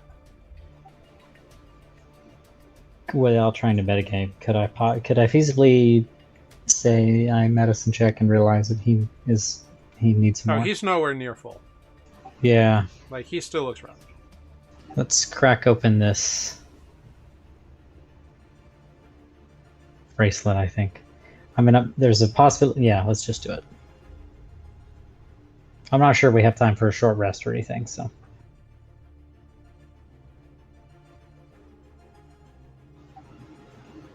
Does it have to be attuned to the wearer before it can be used? Which? The bracelet? Nope. Am I getting ahead of myself? Okay, so I can just, like, use it and direct it to defect? If you want. I will remind you also have Pulse. That is true. Isn't that just a mass cure wounds, though? It can be multiple things depending on how you use it. Oh man, you know what else we have? You have Scrolls of Greater Restoration. I do? You and Olive each have one. Because I can't cast it. Greater Restoration doesn't heal, though. No, Gets but rid I'm of looking. exhaustion. Yeah, that's what I think it does. It would get rid of exhaustion, you're right. So between you and defect, no offense, but yeah, you're right. He may want... Oh yeah, I've got like 4 Revivify Diamonds. Sorry, I just saw that. Yeah, you have a bunch of little ones. That's great. I can give one back to Sarah. Yeah, let's do one of those scrolls on defect. That's a good idea. Okay.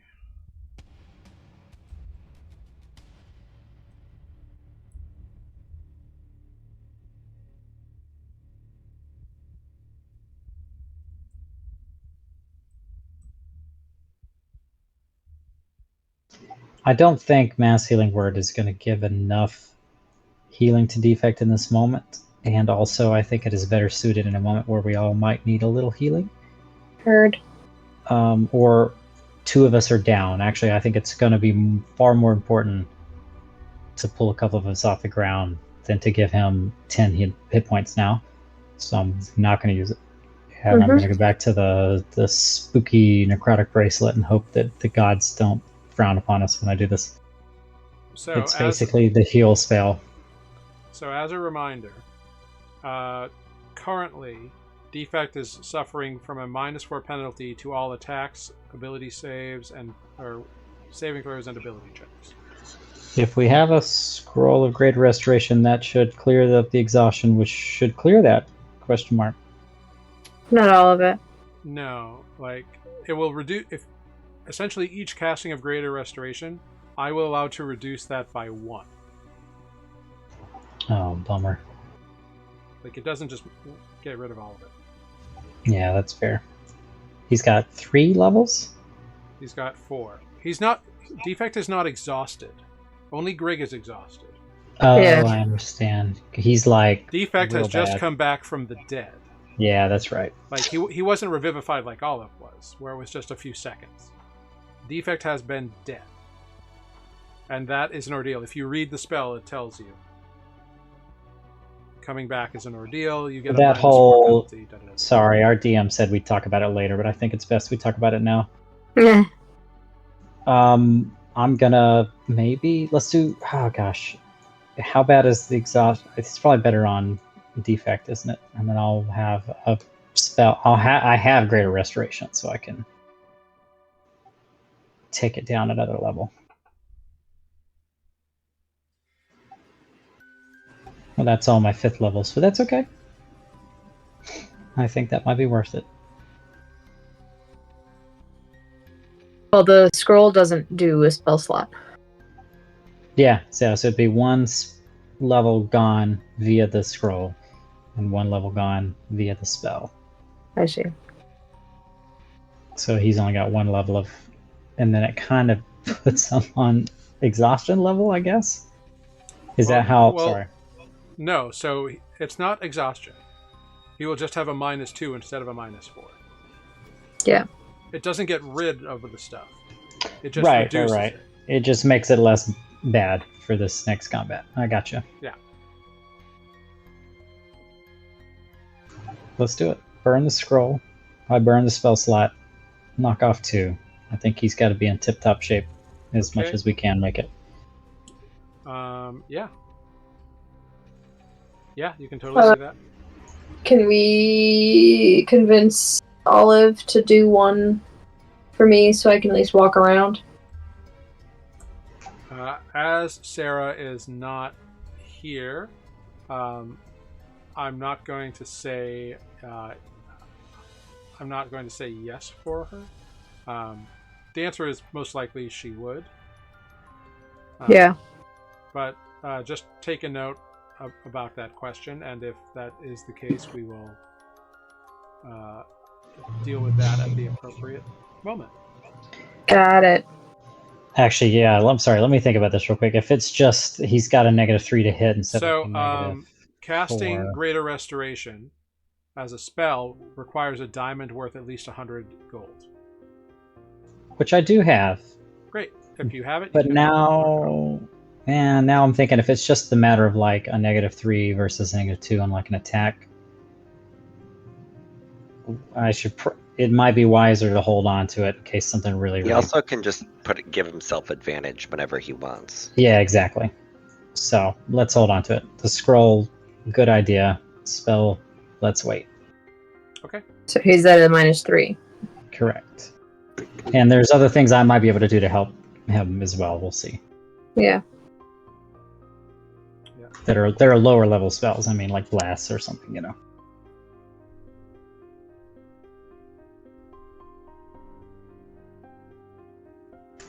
Okay. All right.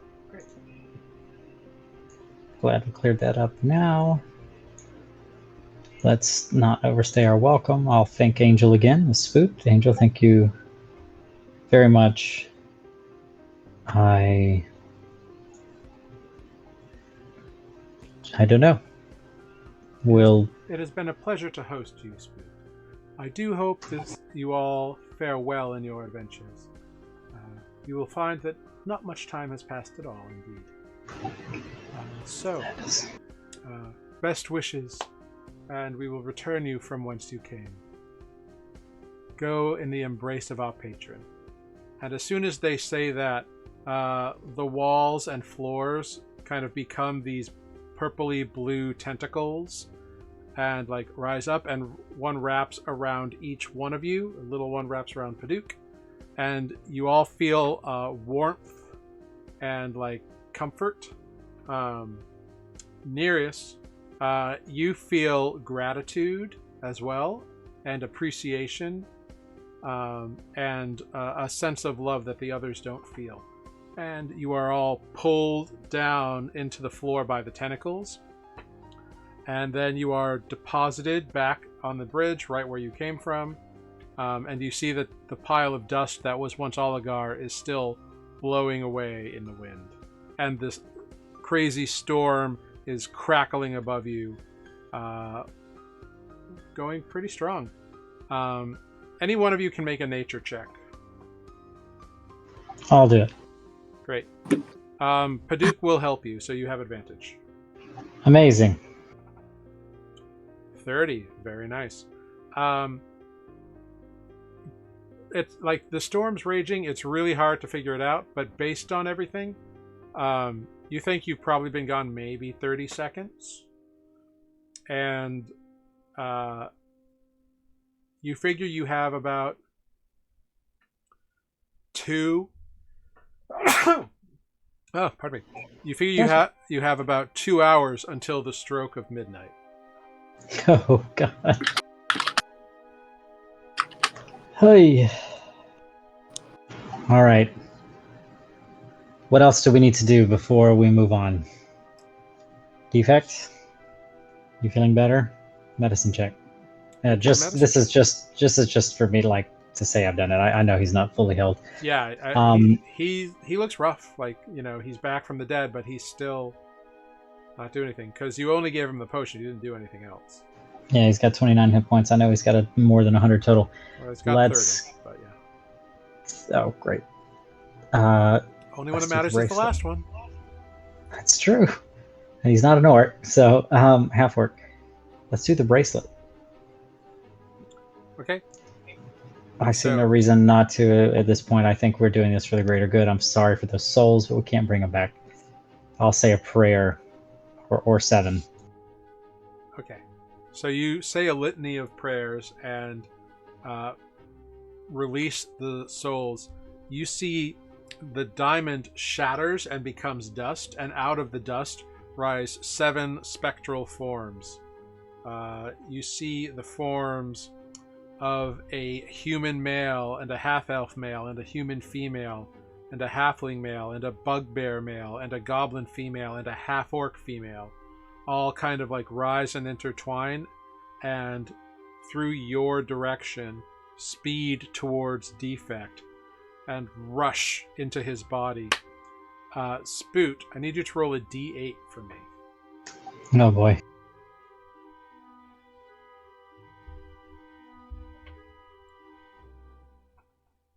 Oh, okay. Okay. 4, I guess. Great.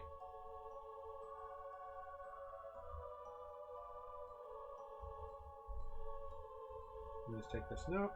This is like Rogue taking on some of Wolverine's personality. But Defect does regain 70 hit points immediately.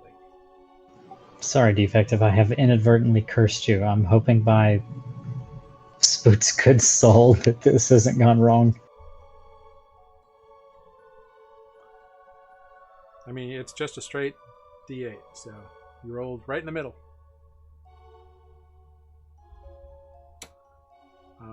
Cool. Wonderful.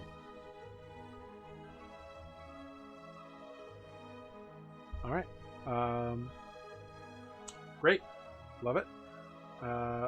So you all see this happen, and they all rush to Defect. You see he does look much, much better. He looks about half health. A little more. A little more than half. What can I do in the meantime? I mean, I could do some. I still feel like crud. You have do? more. Oh, you're yeah. more powerful magicalness than me, but you know. I mean, I definitely have more. I don't want anyone to feel like they have to pull out their level 2 healing spells just because I'm not. I'm just trying to like look at what I'm giving up and what it can mean in the fight, but also having Defect in the fight is pretty important. I'm definitely gonna. I also can heal a bit. I kind of usually do like group kind of stuff, but I can do some like curing wounds and spell slots, but I mean, Cure Wounds wouldn't hurt. I'm definitely going to cast Death Ward on Defect. That's going to last for 8 hours, and that will give him that half-orc ability to pop back up if he goes down. He'll have double. Will it count twice? so Defect has an You just won't have ability. to roll for it. Defect has an ability where he, like, if he goes to 0, he rolls, and if he makes the save, he can pop back up. His Relentless Rage, providing he's in rage. Your spell will negate that first time he needs to do it. Fair. I think it's worth it. Yeah. 4th level spell slot's like the weird bastard stepchild spell slot of a cleric anyway. So you cast Death Ward on Defect? Yeah. Okay, great. Defect has a Death Ward. Okay. And I can just, I mean, I've got a 6th level spell slot. I can just straight up give him heal right now. Another 70 points. I honestly thought I was going to go into the fight with worse, so it's not the end of the world. It's your call. I have very little left. More than, I mean, I have. I mean, you're so certain we're gonna fight something. It could be a puzzle. I guess you're right. I'm also just thinking these things are harder to do once we've initiated combat. Yeah, Again, you're assuming there's gonna be a fight. turn order. Jared likes puzzles too. I'm gonna cast you. Okay, great. And then if there's a puzzle, then great. And my spell slots mean different things. Let's go. Okay, I've great. already used 3 spells. All right. So you. Besides, I'm the cleric. You know, it's the thing I gotta do. So you give another 70 hit points to Defect. He looks much better. He's in good shape now. All right, we're ready. Let's all put our hands in the center. Okay, 5 big, medium, or 5 larger hands, one little smaller hand, and one tiny little hand from Paduk comes and like rests down on top of all of you. I don't know what we're gonna face, but I could not have made this journey alone, and I am more than thankful that I have been on this path with all of you. It was mushy. I'm trying to keep it out of mushy territory, so I'm gonna stop there. This whole night has been so weird. Let's get this over with. I mean, as far as motivational speeches goes, that's one way to do it.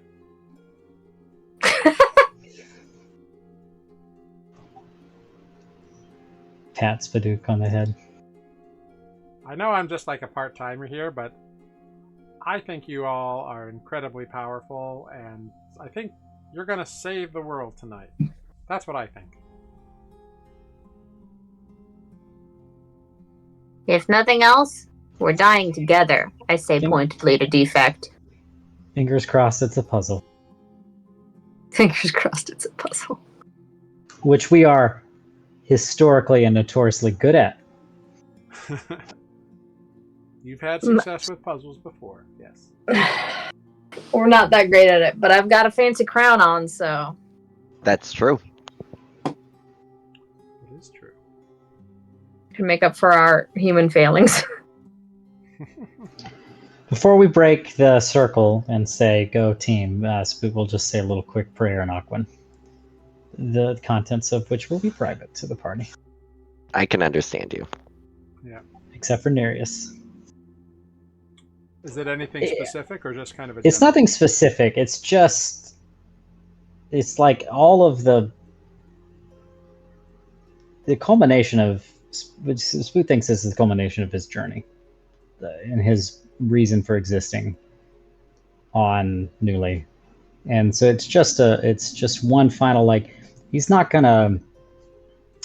asking the gods to intervene necessarily, because he believes that he has to do everything he can here and now. This is where it's all got to go. It's just sort of like I don't know, just like a prayer of, if there's protection for anyone, it's for his friends to get through this. Mm-hmm. And Greg is muttering to himself, all right, Platinum Dragon, you made us go to that scary place. Please, no more of that. If you're gonna help. Quit freaking me out. Spoot, you feel a familiar sense of, like, warmth in your heart that you know comes from the Horizon Walker. And for a moment, your vision is overtaken, and what you see is a figure on the horizon on a roadway turn back and look at you, a cloak covering the facial features, but you see its head kind of nod at you, and you get a sense of being watched over. Grig, you say that to the Platinum Hope, and there's all right, shiny dragon. There's It is the Platinum Hope, not the Platinum Dragon. You get the vaguest sense of amused acknowledgement and kind of in a weird way, not like from something outside, but like if it were you would feel amused by that statement, because you know you get your sense of humor, so you get you. You don't know necessarily if anything larger is going to like hang out, but Like from me, but not from me. So something's whatever. Yeah. yeah, a little chuckle. Greg is discovering faith, and I am all here for it. Like what the fuck? Sometimes science cannot answer everything. Anyway, sorry. Spook's going to hold his comments to the end. Nereus, do you have anything to add to the conversation? No, I just want to get this shit over with. Okay. I want to get home. Okay. Well, you know that behind you lies the stairs down. Across the bridge, you see the tower that leads up and seems to be where the storm is centralized and located above it. As you enter through the doorway, which matches the one you came from, you see that the stairs that lead down about 2 or 3 steps and then are crumbled away into a misty, far drop that you cannot see the bottom of. The stairs below are gone. So this bridge is literally like extending out and staying up with a tower above it that with nothing here to support it. So there's some heavy magic going on in this. Hmm. And we're supposed to go. The Up only way there. to go is up. Greg, if you need me to carry you, I will. For science. I know you're exhausted. I can walk. Scroll helped. You can walk for science. I will walk for science. Okay. Best cardboard sign ever. The 5 companions, along with To Purdue, trudge. begin a long trudge up a very tall tower staircase. It feels almost as tall as the one you climbed to get to the bridge itself. And in a weird way, you feel like it's not the only way up. You begin ascending. As you go, Paduk, following your directions earlier, goes invisible. But you know that he is beside you, ready to do what he can when he needs to. You begin to feel colder, and you can hear the storm crackling and raging throughout through the stone itself here. But Nereus, being attuned to the weather as you are, you know that this storm is not natural. This storm is different. You get the make an Arcana check for me, Nereus, if you'd be so kind. Hi there, Infinite. Nereus, 22. with a 22 Arcana check, you are confident that this spell or this storm that is above you, even though it is lightning, it is beyond lightning. It is beyond rain. It is beyond wind. This is something so primal and magical that any spell that would affect the weather or call lightning wouldn't necessarily affect this storm. So you get that right off the vibes. The vibes are wrong. Bad vibes here. Let's go home. Yeah, vibes are off. Let's go. Yeah, that doesn't mean like you can't cast a spell and summon a storm within the storm, because you could. But like you can't call down like lightning from this storm. So Gotcha. yeah, does that make sense? Yes. Cool. All right. So you climb up and you come finally to a door. It seems to be a simple door, like a trap door almost, kind of in the base of whatever is above you. I heard trap, Amber. Trap door, yeah.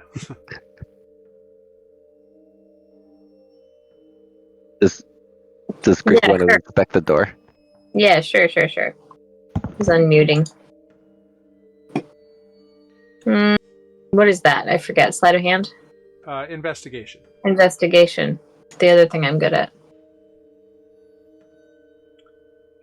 This door has a simple bar, like a slide, that locks from the bottom. It is not currently locked, and you don't see any runes or anything on it. You spend a few minutes like really looking at it. There's no indications that it is in any way trapped or harmful. Okay. Seems fine Inception. enough.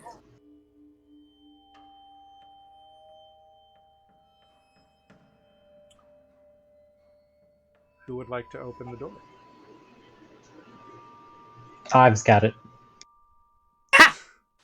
Nice.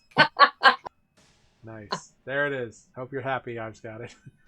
It hadn't happened yet, so I was just. It did. No, it was the candle scent. Oh, I missed it. I'm sorry. Yeah, Vanilla and cinnamon, very alluring. No, but that was pretty good. that was good. That was really good. That was genius. But also spook to it. Does it look? Yeah. Okay, Yeah. that's fine. I was gonna say, does Yeah, it look heavy Spoot, enough? you put or too a heavy for clawed me? hand on the door and it pushes open without problem. And you hear suddenly the winds whipping around the top as the final like curving flight of stairs goes up, and you can see above you all this final doorway that leads up will bring you the last 10 feet up, and you can see the storm raging above you, and you see colored flashes of lightning. Red, blue, yellow, all roiling in the storm. I know I alluded to clutching my pearls earlier, but I think Spoot's gonna kind of subconsciously have a hand on his holy symbol as he goes first. One by one, you climb the stairs, and as you do so, you emerge onto sort of an upraised, crenellated, smaller space, and you see that you are on one of three that seem to exist up here. And a larger tower structure is in the middle, kind of, so the three smaller ones are apexing off of it. And what you see above you, or in front of you, is you see two figures clad in the commonly seen black robes of spellcasters who are part of the Shade Reachers. They are standing not in a like prayer position, but in a like standing by, kind of giving attention position to a third figure. The third figure is standing in the middle of a massive multicolored runic design on the ground. It seems to be within a 7-pointed star with runes and etchings It is very complex. Grig, you've never seen anything this complex. There's no way you could ever understand it in a quick check. And within, or at, I should say, each point of that star that is carved into the ground, there is a colored column of light emanating from runes and sigils carved into the ground. And floating in each one of those is a certain object. Within the red circle of light and energy, you see a broken crystal, a fragment of a shard, very similar to the one that you pulled out of Badiv's tongue that is what was used to create pulse. In the orange, you see a short staff with a orange globe and an orange crystal floating in the globe atop it. You may remember that this is the staff that was described to you by Jason, the gnome wizard, bit back before you crossed the Threatspire Mountains. Within the yellow, you see a small ring with a bunch of gems on it, which looks exactly how your acquaintance Fluxus described the ring that was stolen from him by Bodo Proudbody. Within the green light, you see a heavy, heavy warhammer with a massive green fragment embedded in the side of one of the faces. Seems to be what was called the Leveler by the dwarves over in the Citadel. Within the blue ring of light, floating above it, you see a golden shield. Set in that golden shield is a single blue shard fragment. Within the indigo, you see a strange rod or staff that seems to be one side is red, one side is blue or purple. They seem to be spinal columns, vertebra, that have been twisted and wound together. And then at the end of each of them at the top, there is a hand, like a skeletal hand. And floating between those cupped hands is an indigo gem fragment. In the last circle of light, the violet circle of light, you see a elegant longbow that seems to be well shaped, perfectly balanced, and in the hilt of that, where in the crossguard where they would hold and fire the arrows from, there is a violet gem embedded within. And each of these seem to spark and sputter with life. And each time they do, the lightning from within goes to the column of light around it and travels up into the sky. And you see a corresponding branch of lightning in the sky. You take all this in. The wind is buffeting you, and your attention is drawn by a figure in the center of all these heptagrams and runic circles who has not moved since you arrived, but looks at you. He appears as a short, withered, tired-looking human man with white, gray-streaked hair, kind of stubble, unshaven, unkempt facial hair, and eyes that are black, and deep shadows and marks of like tiredness. He looks like he could be knocked over with a feather. But none of you are fooled. Defect rages. None of you are fooled. You can sense the power emanating from this entity, this figure. He is more than what he seems. You see that this gray-skinned, dead, humorless eyes, his clothes are worn and tattered, almost as if they're an afterthought, as if he doesn't care. And he speaks to you in a calm, strange, otherworldly, eerie voice. Welcome to the end of the world. We have heard much of you from Oligar. We assume your presence here is indicative of his defeat.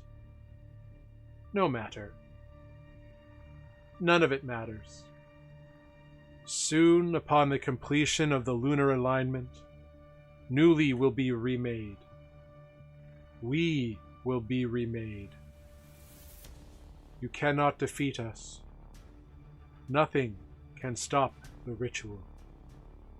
The energies are building, and we have the forces of creation itself at our command. And that is where we will end tonight's session of Nuuli Forged.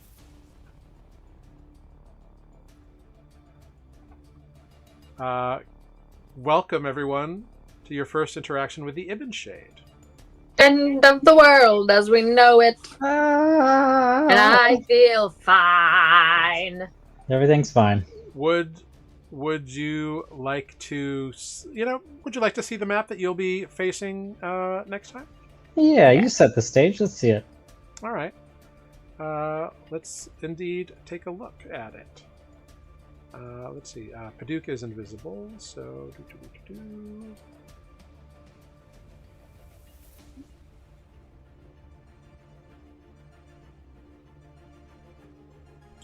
yeah.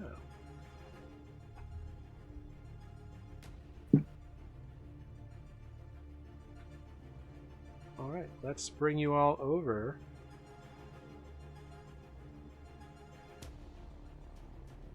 To the tower. And we'll give our friends here in chat a brief preview as well. And as you can see, the tower looks fine. Standing in the middle is this fine gentleman. He looks dapper for a corpse. He does, doesn't he? Very nicely coiffed hair. Yeah, it's Carefully disheveled. It's a little greasy, but it does look, it looks like someone who just kind of stopped caring about his appearance. But that is where we will pick up next time here on Nuuli Forged. No cover. No. Quick, grab that thing. All the things. Grab all the things. Grab them all. All of them. Wonderful. Just grab it and make a break for it. Just run away. You can certainly try. Thank you all for playing. I hope you had fun this evening. You got some a rest you all did need, and it only cost Nereus a night. It cost Nereus his virginity. I don't know if that's true. That's up to Nereus. But thank you, everyone who joined us this evening. Thank you, I've Got It, for being an amazing moderator, as always. Thank you, Infinite, for coming in and saying hi. Thanks, Carolee the Druid. We saw you in here. And thank you as well to everyone else who popped in and said hello. Londell26, thank you for joining us this evening as well. So it's fun. We'll pick up here next week. Next week, I believe we do have everybody. So that's going to be a fun time. And it will be awesome. It'll be great. The final battle, perhaps, indeed. So Maybe I can talk our way out of it. You're you welcome can to always try. try. You can always Greg's just try. gonna start stealing things. You can always try. Quick, Greg, I'll keep him distracted by chatting him up. That's great. Yeah, do You that, grab and then it. I'll just run around grabbing things. I'm sure none of it will blow me up. You can't do a spell without your components. That's right. Not incorrect. What if we just roll around on the etchings? They do look like they've been carved in, and Yeah. it's very Okay. evident that like a lot of work has gone into this. I don't know, could I disintegrate that? You can try. I just blow up the whole tower. I mean, maybe we should just kamikaze it. I know, right? You can always try. If all of us cast Fireball at the same time, Who's to say? But We we'll all have to join- we'll have we to all find join out next hands. week. Well, we will have to find out next week what you're going to plan and do. So, thank you all for being here. Thank you so much. We're going to go around and say goodbyes. I'll figure out who we're going to raid. Let's start with our goblin with the hoblin. I don't know what that means. We're going to start with Grig. Goblin. Hi, I'm playing Greg. And Amber. Thank you for watching. This is my face now.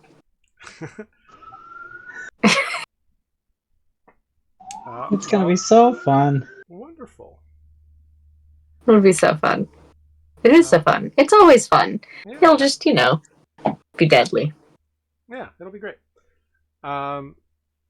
Then let's head on down to Nereus. I am sick. I'm playing Nereus. Hi, Sick. Nice to meet you. Oh, hi, Sick. I'm good. Yeah, I can't wait for my counterspell battle next week. See y'all there.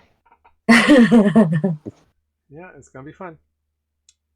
It's gonna be what is it like in the Harry Potter movies where they're just flicking their wands at each other and nothing's actually hitting?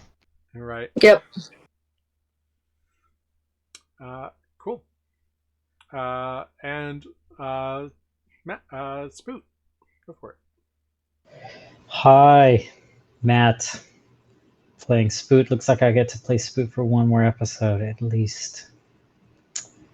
Don't sound so Yeah. enthused. I am enthused. As I said earlier, I will not look a gift magic horse in the mouth. We just gotta come up with a battle plan. The gift bullet in the mouth. So I'll look. Yeah. No, yeah. Not questioning the tentacles, basically. Mm-hmm. Hey, it worked for you. I have been Jared, your humble DM here on Nuuli Forged. You can follow us on most social medias at Nuuli Forged, NUULIFORGED. We'd love for you to follow us, engage, say hi, whatever you would like.